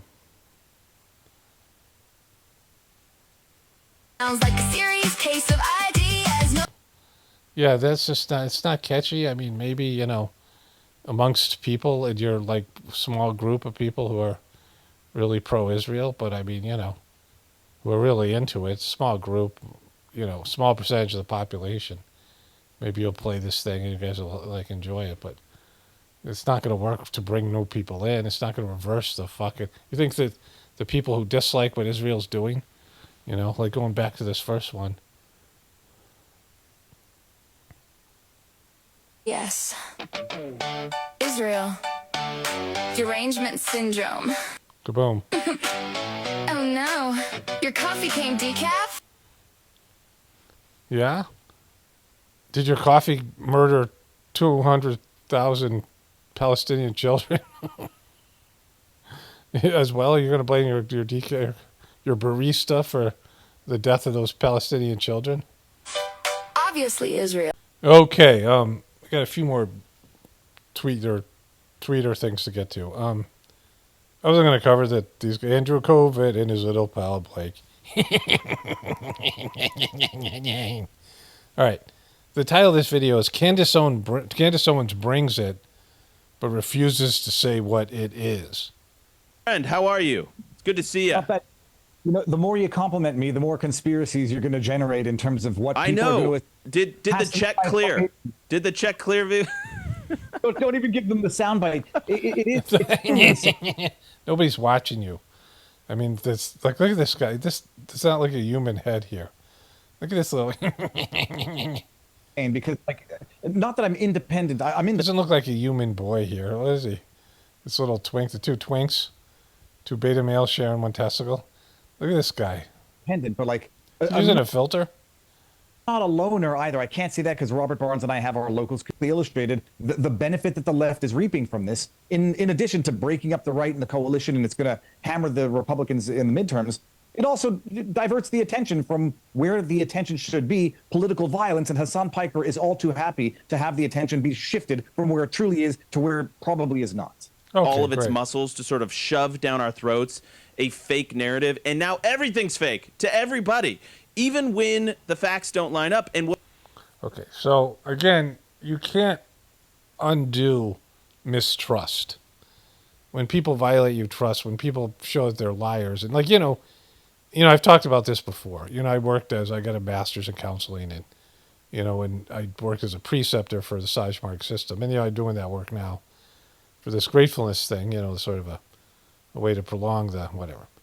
But it's about reading people's internal condition, and then, of course, being a counselor working in the psychological field, you're trying to figure out what makes people tick, which has always interested me, right? What goes on inside people, and the majority of people have no idea why they do things and what's the reason for doing them and why they react to things and why they feel the way they do. People have phobias; they have no idea why they're scared, right? All that kind of shit. The majority of people just don't, get any of those things. And so when somebody, you don't know whether to trust somebody or not, right? Again, initially they say things to you, and, and if they're really believable, there's a lot of times if they really believe their own bullshit, that's the worst type. And there's no way to figure out, see that they're crazy and or they're dishonest. But once somebody screws you over, or once they show that they're liars and you can't trust them, and they're deceptive, and or they're not in control of their own actions, right? They're they're alcoholics, or they're sex addicts, or whatever it is, and people who can't control their own compulsions. And so when you lose somebody's trust, I mean, when you count on somebody, when you're like, I can't count on that person, just and any numbers, people let you down. They're not, they don't step up to the moment, right? There's moments where you need people to kind of step up, and they let you down, whatever it is, right? So whenever that shit happens, it's hard to win that back. And when that happens to you, when it's a system like a government, and it's both sides and both the media, it's Fox News and MS Now, it's CNN, it's everybody, you no longer are going to trust, and it's just harder and harder to. I mean, like I say, you have to read the ingredients. You have to assume you're going to be lied to. I mean, how many people just assume they're going to be lied to? And so you can't blame the people who have lived through that, and that's all of us. Once you realize you're indoctrinated and everything's a fucking bullshit way to exploit people, and people do shitty, lying, fucking self-destructive and sociopathic things. So fuck you, like pretending it's like the people's fault, right? Like, listen to what he just said here. Lied to on this mass scale, and any of them end up being true. Well, and I mean, listen, and probably if I'm just like judging us, especially Blake. Blake is like way on this side of the conspiracy spectrum, and I'm somewhere in the middle. You're probably a little bit more prone to like entertain conspiracies. I'll be more open to conspiracies when yet- any of them end up being true. Well, and I mean, They listen, all, you didn't wear Trump was always right size hats. What are you talking about, Blake? I believe them if any of them end up being true. Say it, do it, Blake. Do it, Blake. Fucking do it. way on this side of the conspiracy spectrum, and I'm somewhere in the middle. You're probably a little bit more prone to like entertain conspiracies. I'll be more open to conspiracies when any of them end up being true. And I mean, listen, and here's what I think. I think COVID broke our collective brains. I genuinely think that COVID really... Yeah, and I didn't mention COVID, but 9/11 is a big one. But COVID, when COVID turned out to be, and I don't know what he thinks it is, but a biological weapon that was released on the American people, and so many people... I mean, this is one that actually, I'm suffering from fucking COVID still, right? All of us who suffered, I mean, if you didn't get it, you're suffering economically, but all the bullshit and them trying to force the vax on you, all that shit. And so, Trump was a part of that, so was Biden. Trump was president when COVID took off. He was in charge of the fucking bullshit vaccine, Operation Warp Speed. And Joe Biden pushed it on people. And so they both fucked up, right? And so there's no good guys in that. If you're against Fauci, with like almost everybody is now, especially people on the right, and you're against Fauci, and you can't separate Trump from Fauci. And so what the fuck are you talking about, right? So of course people don't trust. And so much because we were lied to on this mass scale, and we basically haven't recovered to it. It was the first time the government really flexed all of its muscles to sort of shove down our throats a fake narrative. And now, 9/11, fucking piece of shit. Do you not believe? I mean, it's been so many things.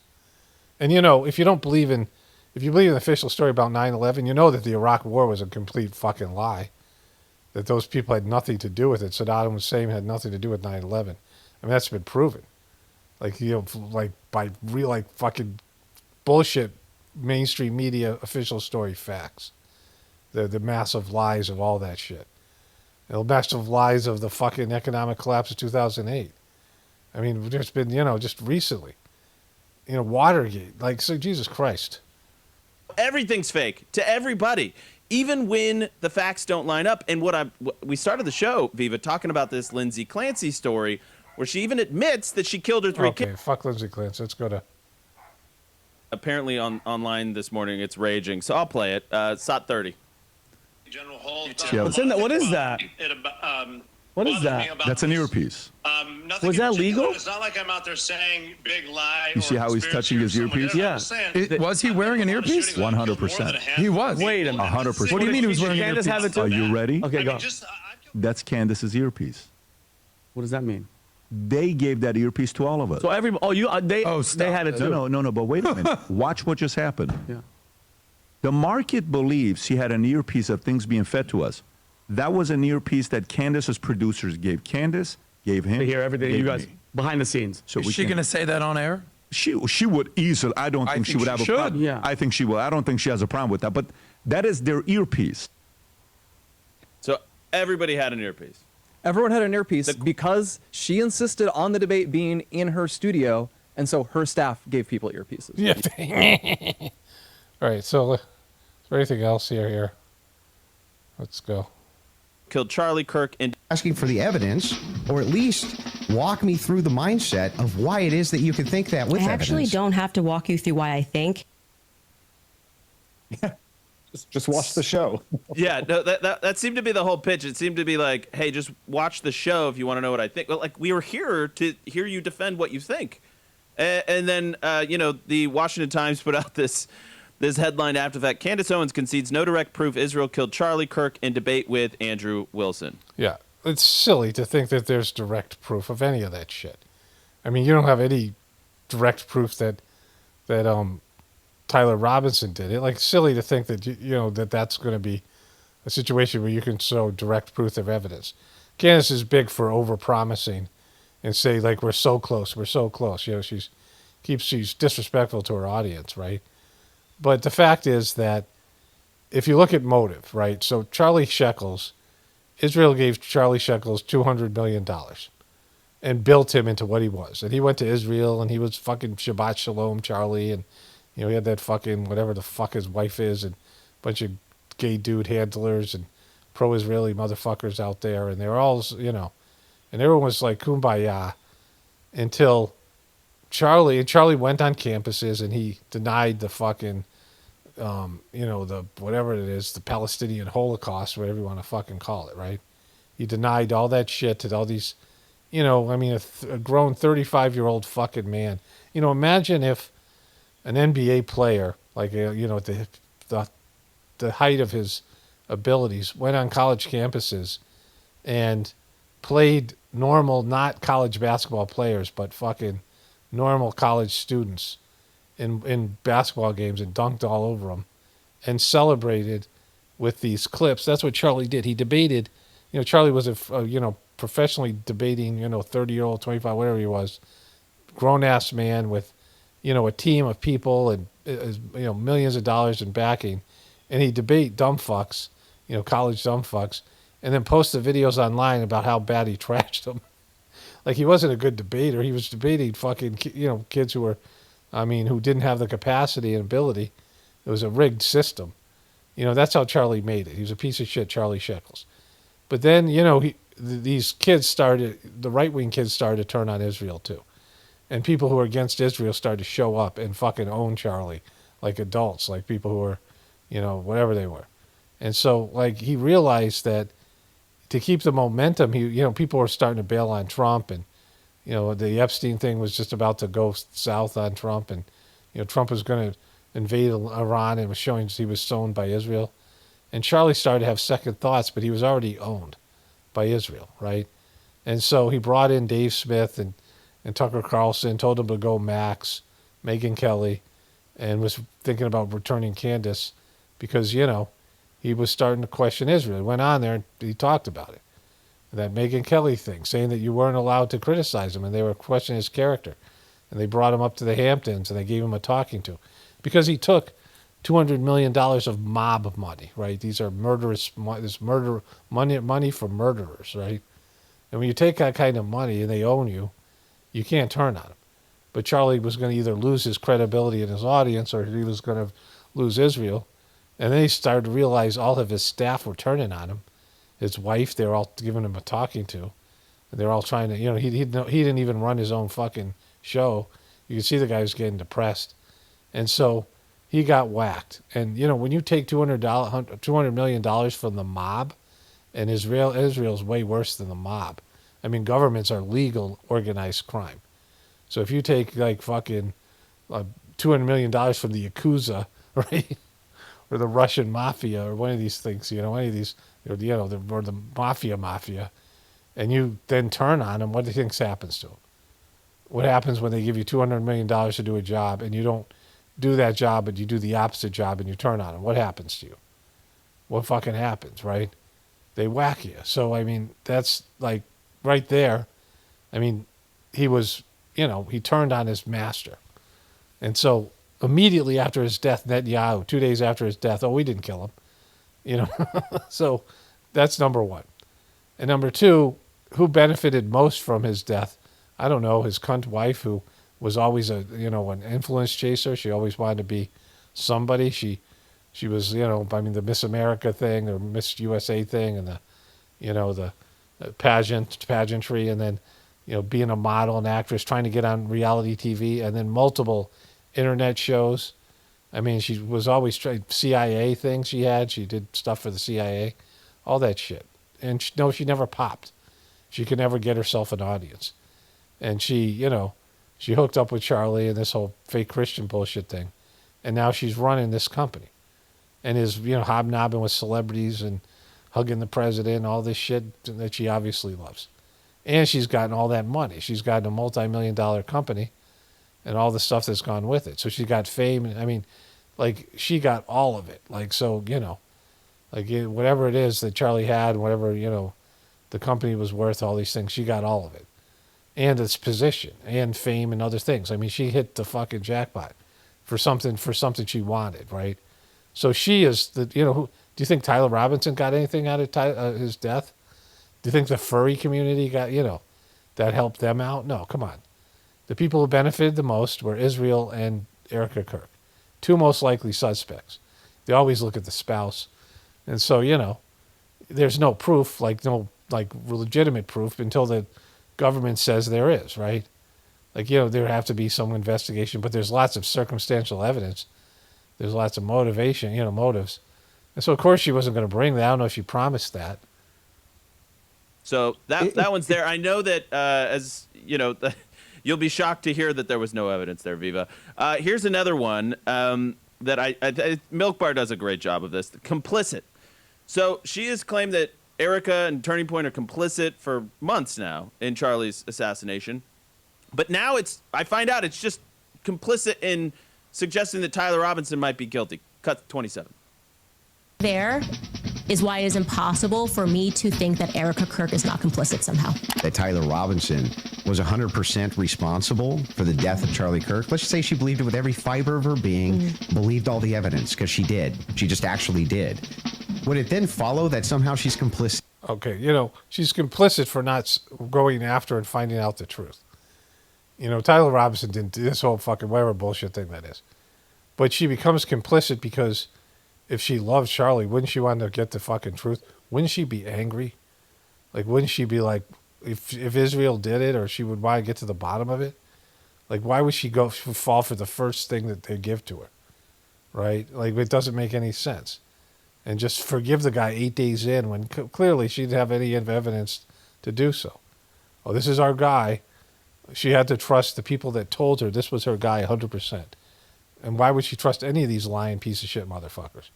I mean, if somebody killed your husband, your beloved husband or beloved wife or something, someone, in your family, your kids or something, and you didn't question the government, when they didn't produce a legitimate, you were dissatisfied with the results, wouldn't you want to fucking look into it more? Wouldn't your connection to God tell you, this isn't right? Wouldn't you have some feeling in your heart? Wouldn't you really want the people who did it to be punished? I mean, she's so vindictive and angry about all these people that criticize her and question TPUSK and the rest of it. I mean, she says, why hasn't she fired Andrew Kovic? Why has she fired Blake Neff? Or at least get them the fuck off the air. Why does she hire people that can actually carry the audience? Why does she, TPUSK is cratering. Why wouldn't she do that? Why wouldn't she honor what Charlie believed in? When Charlie was talking shit about Israel and bringing in Tucker Carlson and other people, why has she stopped doing that, right? Why has she stopped bringing in people who are critical of Israel? Why has she gone back to before Charlie was critical? Why is she not honoring where he was when he died, right? The Megyn Kelly thing. So it's clearly because she fucking is complicit. I mean, of course they're not going to say anything. They're lame. All right, let's see what the comments have to say here. They might have deleted the comments, but let's look at them. Once again, they're getting ratioed on Charlie Kirk's channel, their own channel. Hey, we watch the show for ourselves. We will form our own opinion. We're intelligent. Turning Point was embarrassed. Candace brought it all right. Name one of the 7 charges he couldn't. Candace destroyed Andrew. How does the receipt match the individual? Dude, it is his receipt. What the fuck? Prayers to the mentally ill. I'm not sure what that is, but then 7 replies. Definitely Blake and Andrew need our prayers. And it goes on from there. Here, more replies. Fact, Charlie had no exit wound. Fact, Charlie was afraid he would be killed. Fact, Charlie didn't know the facts of the case and got smoked. Andrew didn't know the facts of the case and got smoked. Notice how he doesn't give convincing evidence that someone else murdered Charlie. It proves it was a 30-06. It wasn't that the 30-06. It wasn't that the gun proves a larger conspiracy. So we agree it didn't give convincing evidence that somehow someone else Charlie. I'm not sure if that's an actual. Then this one. If there was no exit wound, it wasn't the gun. It wasn't the gun. It wasn't Tyler Robinson. We need to start asking questions, and it's disgusting that you people blindly listen to what you hear. It's insane that Charlie's closest friends and colleagues aren't debating her, but some random weirdo named Andrew Wilson that literally called Eric too retarded. The debate was not about who can name accusations based. It was about showing evidence. We miss you, Charlie, more than ever now. Candace is Charlie's legacy. I haven't been to this podcast YouTube page since Charlie left us. This clown show isn't it. We all know 2PSK died with Charlie. And so, they're getting ratioed by their own comment section, which is always what happens. But they still, and that's another thing. Like, if you know you're ineffective, like nobody watches you, nobody likes you, it's embarrassing. You're like fucking embarrassing yourselves every time you go out there. So when you know that's the case, and you go out there anyway, and you get fucking smoked by your own suckiness, right? And why not do something? Why isn't Erica Kirk changed what's going on with their presentation? Because this is it. This is all TPUSK is. They have these events now that are, very questionable. She goes to those events. And you have your regular internet show, which is, their big vehicle. And even if you brought people in and they chose not to discuss the Candace Owens, bring new people in, just hire new fucking people that are, give it a fresh start. And let them just talk about what Charlie used to talk about. Ignore the Erica Kirk, ignore Candace, ignore all that stuff. And just say we're doing a fresh start. We're going to get away from the negativity. And they get rid of these two pieces of shit. And, and they just talk. They can go back. They don't have to be conspiratorial. But you have to make a fucking change, right? You got to fire these guys. They're failing. You can't reward failure. And they're making it fucking worse, right? They're unlikable. They're unwatchable. And they absolutely suck. But you can't really do that because, the whole thing, they don't have a good show in them. Like, they have this major black cloud hanging over them that they're pushing a bullshit story that nobody believes. At least the people that, the majority of people that used to be TPUSK fans. And so, it's kind of hilarious. I mean, okay, a few things to get through here. This this meme of this, it said this was Trump's monkey climbing in the trunk. So brutal. 1 year ago this summer, I signed landmark legislation known as the Genius Act. I named it after myself. I didn't want anyone to... Jesus Christ. You clueless motherfucker. I mean, because he believes he's a genius and he's not. He's not fucking brilliant. He's good at grifting for dumb fucks, but I mean, that's not like... He's not a genius. He's not even a genius at that. Like, when somebody believes shit like they're narcissistic and they say shit like that, and they say it in a joking way, they totally mean it. Like, maybe not technically, but he thinks he's a genius. And look at these fucking clowns. I mean, Jesus Christ. So Trump's building's built on granite that is supposed to last for 1 million years. He was bragging about a bunch of shit nonsensically. I can't cover all of it. But it's also where a helipad, this is where his helicopters are going to land. And he says this here. In fact, instead of being on grass now, they'll be using that almost like a table. They can have events on it. They can have people go there for cocktails and then walk to the ballroom. Sounds like you can have a real hell of a party there on the American Dime. You're building yourself a nice, palace there. I mean, this does not sound like a guy who's ready to leave in 2 years. After that's finished, we can have really incredible. This is unbelievable for state. Without even having to go into the White House, they get out of the car on the beautiful new roadway. They get out of the car and they walk down this path onto that, and they can have cocktails and everything outside of the White House, and then they go into the ballroom. Even the military, they can use it like that, and we have fact. Because we want your military having cocktails. Hey, why don't you guys drink some cocktails? So then this news broke. That the U.S. is draining emergency oil at just a historic pace. Look at the U.S. Strategic Petroleum Reserve. Another 5 million barrels were drained last week alone. Look at this line all the way on the right side. It's going almost straight down. Yeah. It's now at its lowest point since late 1982, back when the Reagan administration was just filling up the SPR for the first time. Now, so in the history of the SPR, this is when it started, Strategic Petroleum Reserve. This was its lowest point, and now it's basically almost out. They're almost out of oil, which is fucking very dangerous because it's there for a reason. Like this is like this is like food shortages or whatever it is, because if something happens to disrupt, I mean if something gets hacked like before, a number of things, unstable market, and there'll just be nothing. Like this could cripple America. Imagine if you couldn't get gas for like a month or something. Like there would be no gas, whatever it is, right? So this is what we're dealing with here. I mean, or what if gas went up to like $20 a gallon because they couldn't flood the market, right? The demand went up. You were paying $20 a gallon for gas. People can't fucking do anything. Food prices, everything's shipped around the country. Gas is used for everything. So, everything, prices go fucking berserk.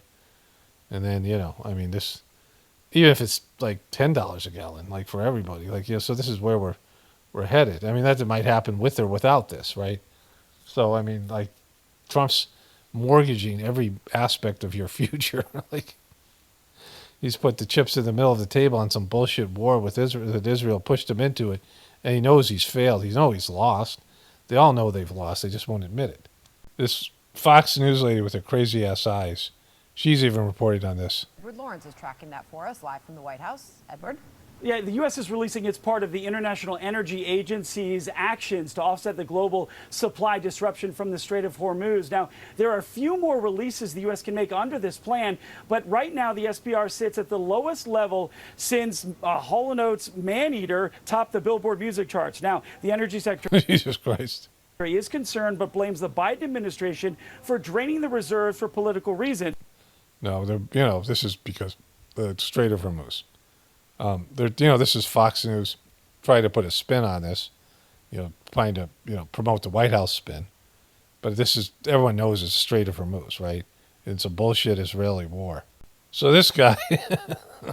Let me be clear. For thousands of years, we Jews have developed an insidious mental construct that we need to be loved. We need everyone to like us. Now, that would be. Like, when you put your whole group of people, it's only 15 million people, right? But like, there's plenty of Jews that don't, Jewish people that don't fucking have that, right? Like whatever it is. I mean, there's lots of people who have who want to be liked, and sometimes it's a cultural thing. There's, India has their hospitality. There's things that get passed down culturally.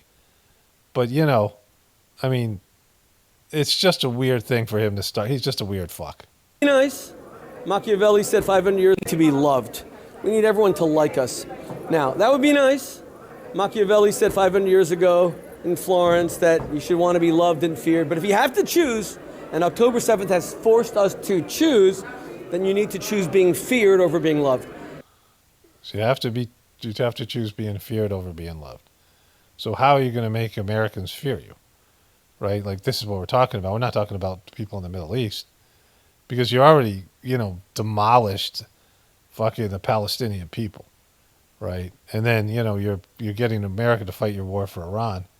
Your enemies there, but that's just making more enemies. Like, now Americans don't like you, and you're using, your leverage over politicians and the media to force America to do your fucking bidding, and Americans aren't down with that. So what are you going to do to scare Americans, right? This is what that's about. The Jewish people have to be feared. Hamas has to fear the IDF. Hezbollah and disgusting, poisonous, reptilian Iran has to fear. Reptilian. The Mossad. Just think about this for a moment. When Israel goes in the heart of Tehran and kills Ismail Haniyeh, and I feel really bad for him, because if I had $4 billion, I wish I could have lived longer and bought more hot tubs and more, Gulfstream 6s and all that wasted money now. Kosher dildos. Kosher butt plugs. Which his children are now suing Erdogan for. When you do that in the heart of Tehran, what do you think Khamenei himself is thinking? He's thinking, I don't know what Khamenei is. What is Khamenei thinking? I'm next. These Jews actually fight back. The same thing is true in media. Not these Jews, America. Like if America withdraws from you, which is about to happen, you know, being liked is something you have to do when you're a small little country where everyone already hates you. You know, so they're not acting in a way that everybody loves them and hates them because of what they did in Palestine. I mean, if you didn't do what you did in Palestine, we wouldn't even be talking about any of this, right? But, you know, this whole thing was about your aggression, like Israeli aggression in the region. And, you know, I mean, doing things that pissed everybody off in that region and then other places in the world. Like this is, there's that guy, I'll run that meme at the end. Why aren't we going after the Candace Owens of the world, the most disgusting reptilian anti-Semite in America? Why aren't we going after Roger Waters?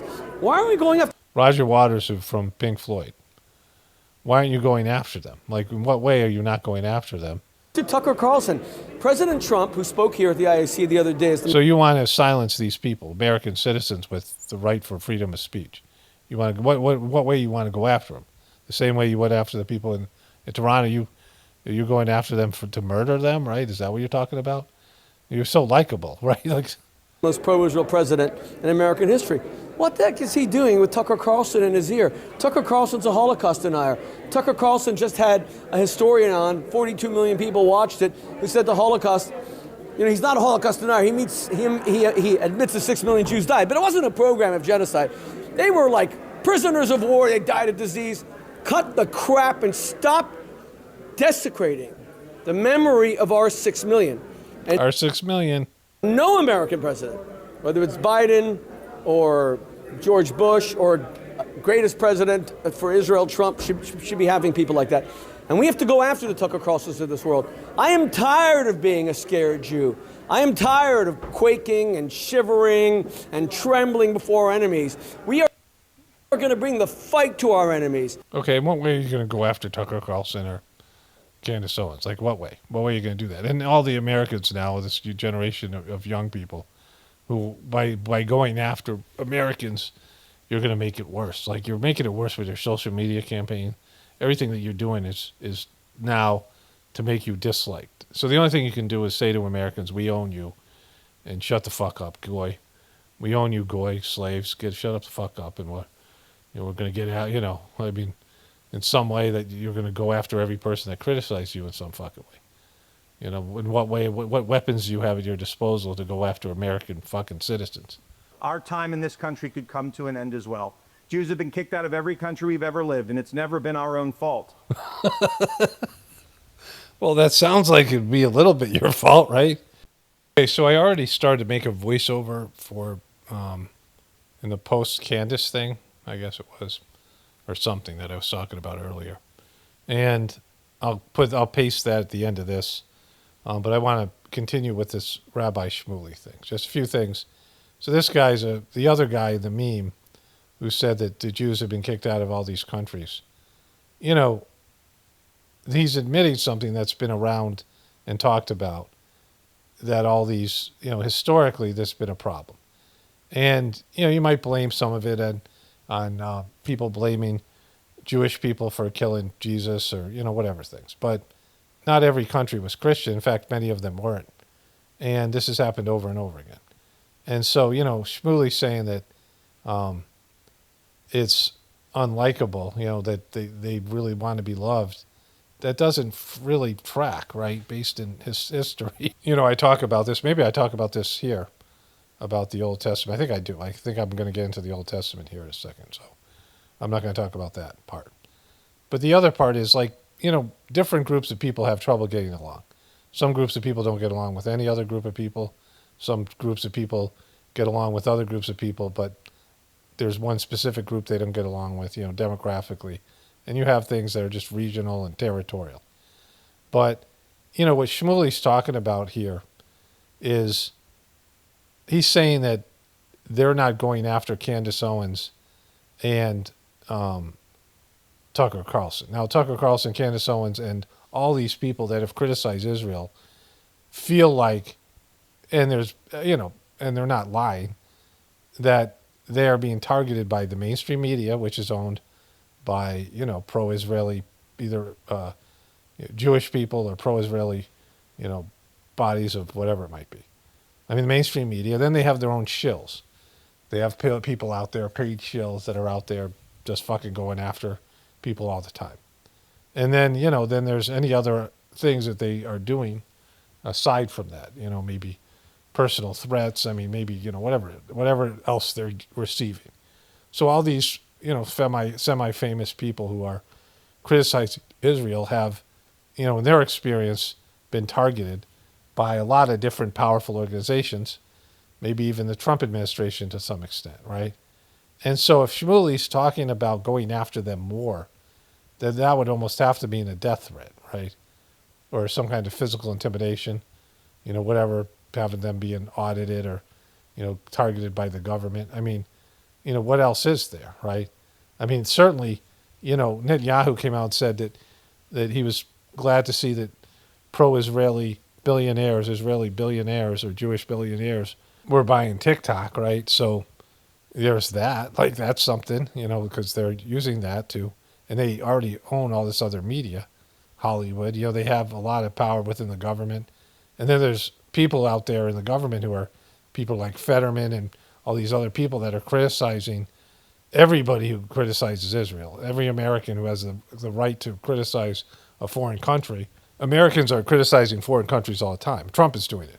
Trump criticized Spain and Denmark and England and all of fucking NATO, like every NATO country. South Korea recently, Canada, Mexico, I'm sure many African countries, Middle Eastern countries. He just threatened to bomb the shit out of Oman, right? Like fucking, what country has Trump not criticized? Well, he criticized Israel a little bit, and then they, and the next thing you know, he was changing planes and shit and hiding in fucking catering cars.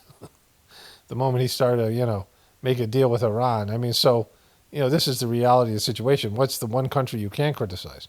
And so if Shmuley's talking about that that Israel has to go after, they have to go after fucking Tucker Carlson, Candace Owens, and anybody else out there criticizing Jewish people. Well, that's a threat. There has to be some, they're already going after them in terms of, smearing them, smear campaigns and shills and all those other people. There's a long, list of defense mechanisms they've already employed in this battle. And so the next thing would be physical, or threats or whatever it might be. And so, so that fucking guy. All right, let me paste the other thing I was already doing here. Okay, so I'm going to do the voiceover now. I just watched the Candace Owens clip about her giving her part of her $300,000 debate winnings to the church. But I'm not going to put this up to the end of the video, but I thought I would do it now and then leave this open. I might comment on some questions and things, end of video voiceover. And so, one thing that I say here that most of these other people can't say.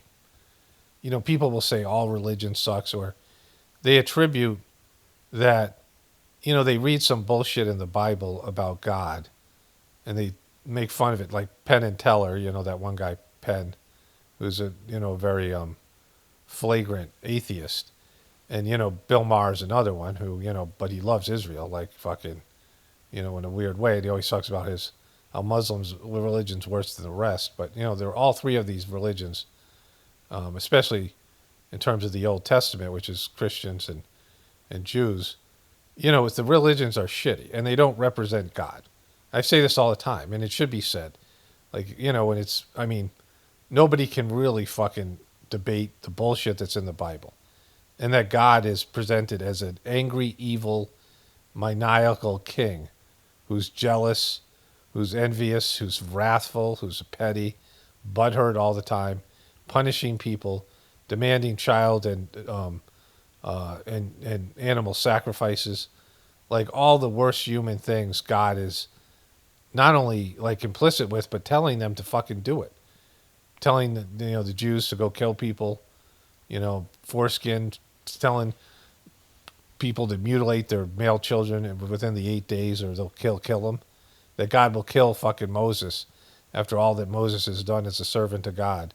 If he doesn't fucking mutilate his kid's penis within 8 days of his birth, and his wife has to, go and do it for Moses because he doesn't want to do it because he knows it's bullshit.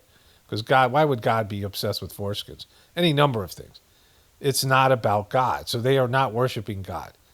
It's a wrathful, mean demon that they've created. I mean, most of the things are just human creation. Like some crazy weird fuck was obsessed with foreskins. And he said, yeah, God ordered Moses to do this. Some people who were in control of the religion, and they made something up and pretended God said it, when God wouldn't say such things or even think such things, because God doesn't have a mind. And it's also for stupid people. The way that they present God in the Bible is for really remedial people. If your capacity for spirituality is capped off with the inability for abstract thought and, any number of things, and you worship power like kings, God has to be a king. I talk about how back then the king was the ultimate expression of excellence and, hierarchy. And so God's the king of kings. Because when people talked about greatness, well, he's a great king. Kings were the celebrities and the better thans, right? And so, not just in Israel at that time, but then in Europe, where kings were everything.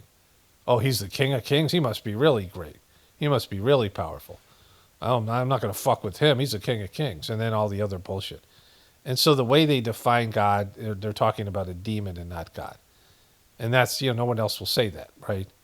Because of, they don't get it. They don't understand it. They don't have the capacity because they're not on a spiritual path. They're not, understanding God on a deeper level because of, effort and work that I've put into this thing. And then understanding, the original philosophy of the soul and God that came from ancient India and things like this. God being love, God being, the essence of love, right? God having no ego, all these things. You have to understand God in a much more refined form, in a much more truthful form. Is it the ultimate truth? No. We can never fully understand God because we're on a physical plane of existence. And God is, you can't understand something that has, that is everywhere and everything. Like God is, we can feel God's love and we can learn more and more about God, and we can evolve more and more in our understanding. It's like in a relationship. When you're in a relationship, when you love somebody, you start knowing more and more about them. You know what makes them happy. You know how to make them angry. You know how to, support them. You know what they need. You know what they, all these things, right? Their flaws. Their weaknesses. These things. You just know everything about a person that you love and people that you love.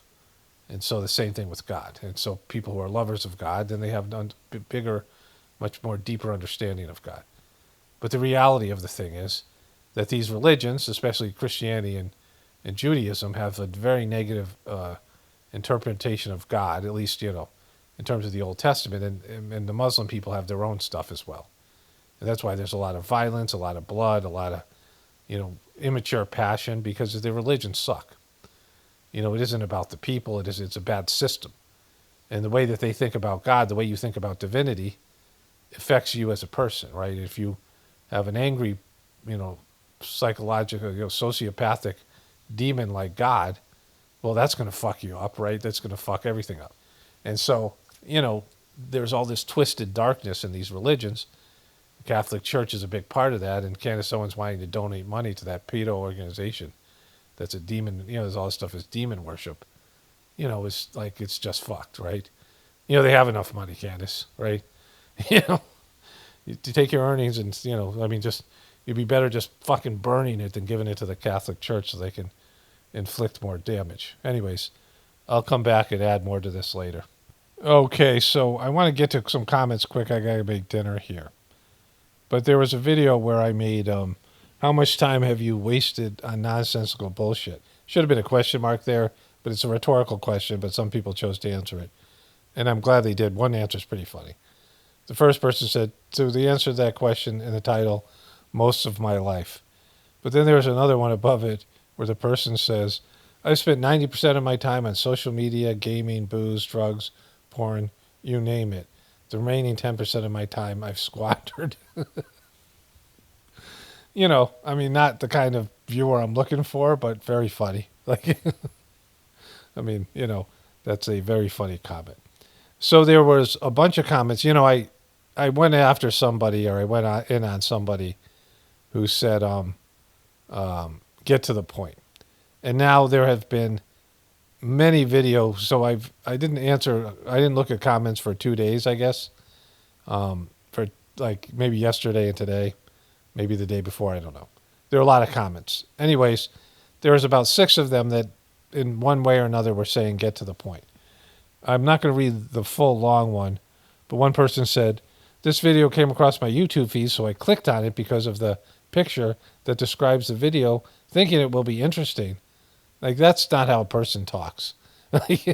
But I'm at the 11-minute mark, and this guy has not gotten to the point of what the video is supposed to be about. So I'm signing off. So that seemed like a fake thing. Then there was a real long comment. I'm not going to read all of it. Hit record. Don't prepare. Start talking. Don't stop talking for 2 hours and 2.5 hours. Just keep trying to link sounds in your head to the letters and words and mangled sentences. The person goes on for a long time without, listen to the whole thing, like based in some of the it's like seems like a AI synopsis. And the person says, "Do not recommend this channel. My God, what a tiresome, boring nothing." You listen for 2.5 hours. And, but the same kind of thing. And then his one here. It's funny how these comments come in waves. This is not the first time a lot of people will say, I'm unsubscribing, and like, it'll happen 20 times in 5 videos, for some weeks. I mean, for a couple of days, and then disappear together. And then another person said, I made it 7 minutes. Means they lasted 7 minutes. And so, it's a weird thing that happens, and it's been going on for years where there'll be people saying the exact same thing. And usually, if I didn't do it this time, but if I click on the people's account, it'll be like a account with no videos, no anything, just a bullshit. Sometimes not even a profile picture, and it'll just be some fucking bogus bot type of account. And the thing about it is, if you say get to the point, and then other people who watch the videos don't say that, right? Like, people say, yeah, there was no point in this video. I don't understand the video. Well, that's because you don't understand the video because you're fucking stupid, right? Like, there's other people out there that understand everything. I mean, maybe it takes some time. If you're a person from a different part of the country and you're not used to my accent or the way I express myself, or if you're a person from a different country, yeah, that makes sense. Like, you would have some trouble. But after you listen for a while, I'm understandable. And I wasn't all the time. There was a period of time where I was started, the channel was popping. But I talked to some Indian guy about truther stuff. So this guy's smart. He lived in America for a while. I gave him a copy of my book or something. He gave me an old cell phone, which was kind of good. My family used it. It was like kind of our first. It was one of those little Google phones that were about 3.5 inches, by a little wide little. Anyway, but I really liked this guy. We talked a few times, and I said to him, and again, he lived in America for a while, and sharp, someone who was, educated, and and I said, how much of this stuff are you understanding? Are you getting? And he said about a third, and partly because I talk too quickly. And that's how I used to talk in my videos. So I started to slow down and listen. And I started to listen to my videos the way that, a new person will listen to them. And I changed the way I talked. Like, I just, I got into a habit and a mode. Oftentimes people say they speed up my videos, but it's counterproductive because I slow down because of, I actually think very quickly.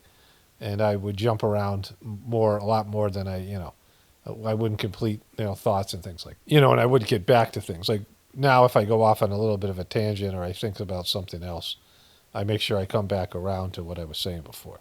And there's a consciousness there. I'm aware of it. Like, I'm aware people are listening to it.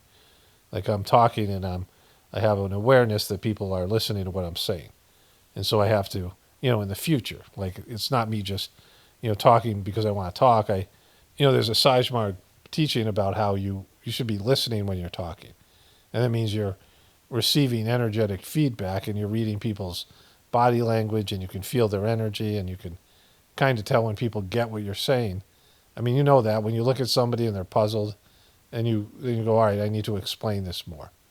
Like, you're looking around at people's faces and you're wondering how they're receiving it. And I don't have that advantage of seeing you all when I'm talking because that's going to happen in the future, but I have that on a conscious level, like on a, I can expand my consciousness to be able to, for the people that are going to be able to embrace this. But there are a lot of dumb fucks out there, and I don't care about them. They're not, I'm not here to pander to them and, see fucking Dick run, see Spot jump, see Jane fucking smack Dick in the fucking face with a dildo. I don't know. All right, so, but anyways, there's that. All right, I got to wrap this up and make dinner. Okay, so I made dinner with chili and cornbread, and I feel recharged. I got another great comment that just popped up on my phone that's along the same lines here. Okay, I found it. Like, I had this thing already done. I had it in the video. I started editing the video. I only had a few more things to edit to get the video done, and the voiceover was already in place. And so usually if I redo something, it's because I'm pretty psyched about it. Something I felt like I couldn't leave out. So here it is. The person writes, how much time do you have? How much time have you wasted on nonsensical bullshit? And the person writes, oh, I quit watching you a decade ago. Oh, it's amazing you showed up just at the right time to shit on me 10 years later.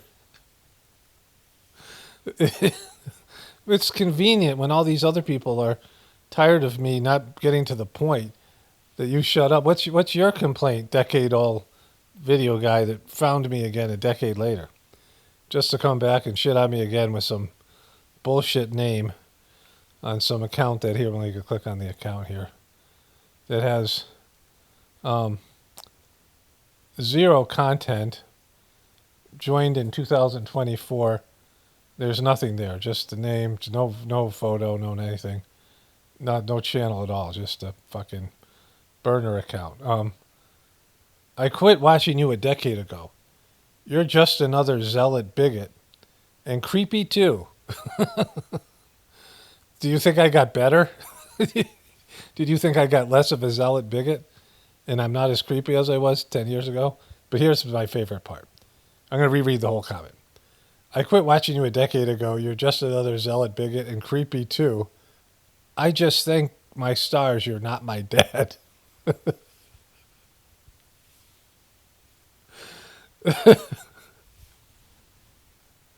I mean, the zealot bigot creepy thing was great, but the dad thing is like, I mean, sublime. It's just amazing. Like, why would that even come up? I mean, like, how does that become like a thing, right? Like you would think. Like, what would make him think I'm advertising for sons? Or, I don't know, maybe daughters, or just maybe AI bots? I don't know. I assume this is a real person, though. I mean, they'd have to know that I've been around for 10 years. But they had this thought, like, were you, like, debating whether you want me as your dad, and then you made a, like, they're like, wait, this guy's too much of a bigot and a zealot and way too creepy for to be my dad. My own kids don't want me to be, my own kids don't want me to be their dad. I mean, I care about, I love them, right? I know and love them. And, I'm really disappointed in the outcome of my own relationship with my own kids, not some random fuck who comes in and calls me a zealot and a bigot. But I got over the thing that would really hurt me, not some just random fuck out there that hasn't been around for 10 years.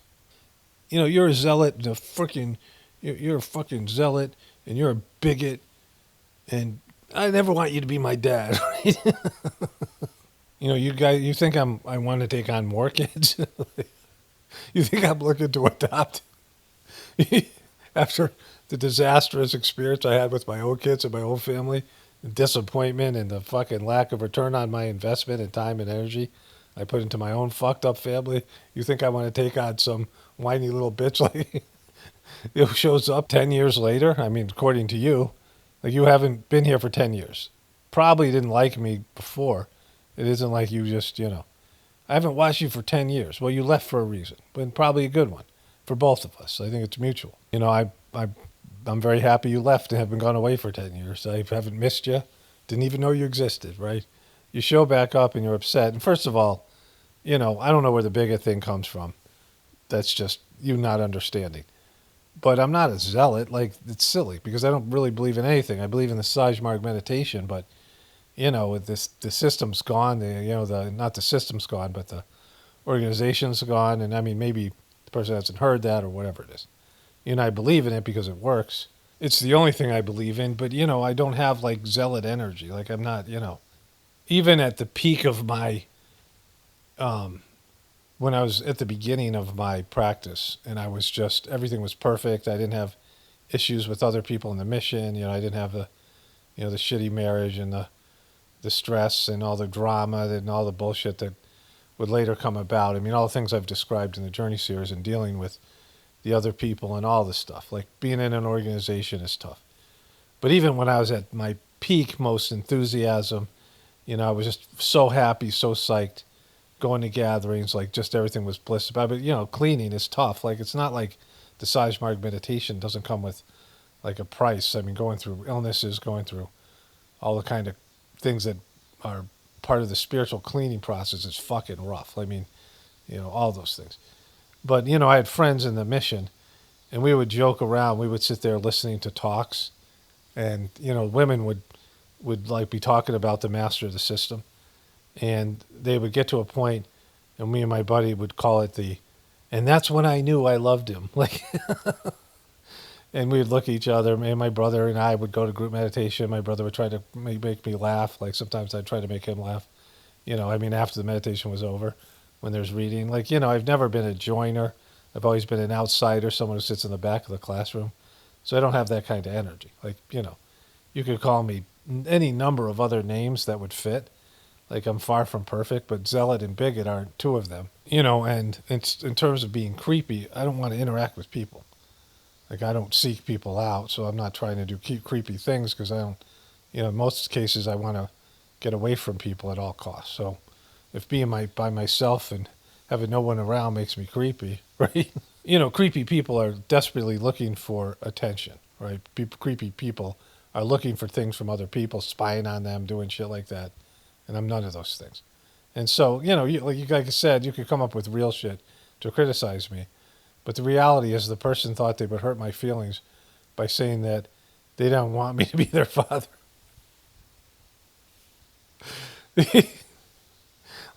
Like, like that's something it's really not an option, right? There's a time where I wanted an intergenerational family farm, and maybe this person remembers it, right? But like, a lot of shit has happened in the last 10 years, bro. I mean, 10 years ago, I was still thinking there was a shot at intergenerational family farm, and my 4 kids were living with me. And since that time, my daughter committed suicide. My other daughter moved out, and we haven't spoken basically since. And then, my son moved out, where we have a little better terms.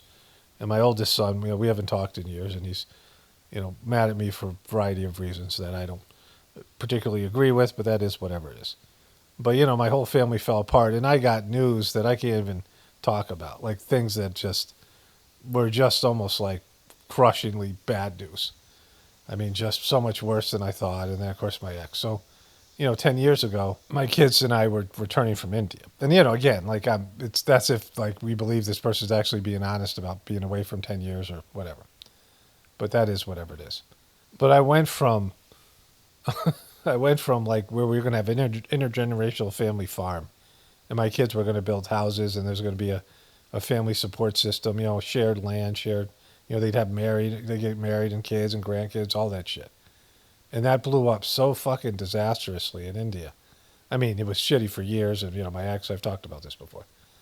But, it was dramatically difficult for me to go through. And to the point where I got to the point where I'm like, thank God that part of my life's over. Thank God my being a dad is over. Like, I mean, it was such a fucking beatdown. And so somebody shows up, hey, guess what? You're never going to be my dad. Thank God you're not, right? Just absolutely wonderful. That's how you're trying to get me? Do you think that's like going to hurt my feelings and make me question my, whatever it is? Like, I don't want another fucking ungrateful, shitty kid. Right? There's parents who are, and I thought I'd be one of them. my family was so important to me, the kids, I've talked about this in the past. I mean, it was just such a big deal, and I thought it was so important. I talked about the realization I had when I was working in treatment centers, and, if my kids could succeed me spiritually, and, all the ways that, it would be better for them than what I grew up with my family. Of course, my ex was a total disaster, and I came from a shitty family too, so, that was kind of unrealistic. But by the end of it, it was like, holy fuck, I was one of those people, I'm glad to be an empty nester. I'm glad that I can just, have to deal with the stuff that I had to deal with so many years. And, it was a disappointment that I got over. I mean, there's supposed to be these spiritual indigo kids, and I hope they are. I hope this generation of kids can rise up from their fucking, whatever the shit they are doing now and become better. And that would be great, young people. But I mean, I'm not psyched about hanging around any of these fucking, it's right now you guys are a disaster. Maybe there's something inside of, this generation, or there's kids out there that I don't get to hear from. I mean, just, the stuff that I see on the internet and whatever it is. But most of us are not psyched about you guys in your generation. I mean, as much as you call us all boomers and don't like us, that's fine. Because, kids are like that. And the elder generation's largely responsible for how shitty the next generation turns out. And so, we're responsible for how shitty you guys are, to some extent. But you guys are a disaster. I mean, it just keeps on getting worse. And, like I said, I hope you guys can pull it out. I hope you can reverse, your entitlement and your weakness and all this pathetic stuff. And you're being indoctrinated by a, fucked up system, a school system, a social system, the internet. I mean, the weakness is the shit that you've had to grow up with, the IRL in the real world stuff, the video games. I mean, all the stuff that's been, the internet, and how the depression, the lack of a future. I mean, yeah, it's tough. Like, I'm not, you have it differently tough than previous generations, and maybe in a post-collapse situation, and the herd is thinned out, and a lot of the shitty, real weak, shitty, people that are young people that are there, or no longer there, then maybe you guys can pull something out and take a spiritual leap. And I really hope and pray it works out for you. But that's about all. That's about all I got for you, though. Anyway, so let me wrap this one up here. There's one more thing I wanted to say. I was going to say this before I read this comment. There are these comments where people are trying to get you. This one is personally addressed to me. The person knew I would read it. And it's there to kind of hurt me or undermine me. I mean, to show up 10 years later and be like, you're a worthless piece of shit, this whole thing. And then these other comments, I mean, it's to get me to question the validity and how good the content is. And, none of that's ever going to bother me, because I'm not a fan of my own shit. I used to listen to all my videos, and I just got tired of listening to myself. Right? I mean, I've listened to more. I mean, not so much recently, because I changed the way I edit the videos, which is saving me a lot of time. But I used to have to re-listen to everything I said, and just, and it was, 2-hour videos, I would make a 2-hour video, then I'd listen to a 2-hour video. And sometimes I'd be like, this guy ever shut the fuck up? So, I'm not a fan of my own stuff. And I'm not a fan of, like, if there's somebody like me that wasn't me, I wouldn't listen to that person. I don't like this kind of stuff. I mean, whatever the stuff that I present here, but there's some people who do. And, as long as there's an audience, I'll keep on doing it. If there isn't, then I can move on to something else. And eventually my brain will go, and I won't be as sharp. And it's already, I'm having trouble remembering things occasionally now. And it's, it's always been the case, but sometimes it's definitely getting worse. So, like, there's all that. But people think that that's going to, bother me. There are people that love the content. There are people who watch every minute, people who enjoy it, look forward to the videos, and who have benefited from it, who have, it's helped them in one way or another. Some of them have started the meditation. And so that's the audience. And everyone else, like, I'm not, go somewhere else. I keep on saying it. I'm fine. Like, I'm not, don't hurt my feelings. I'm not expecting everyone to like me or like my content. And it's not, I'm not doing this to be liked or, I don't need people to build me up and tell me how great I am. I mean, it's good when you get positive feedback, because it keeps me motivated to make the videos. But other than that, I don't need it. I don't have some big giant hole in my system where I need validation from thumbs up from people. And, in the beginning that was nice, and it was, when you don't have as much confidence and there's not, you know, the videos weren't maybe as good, and I was just learning how to do this. And, you know, I mean, in the beginning, it's good to have positive feedback. And maybe if I got criticized a little bit, it'd bum me out a little bit in the beginning.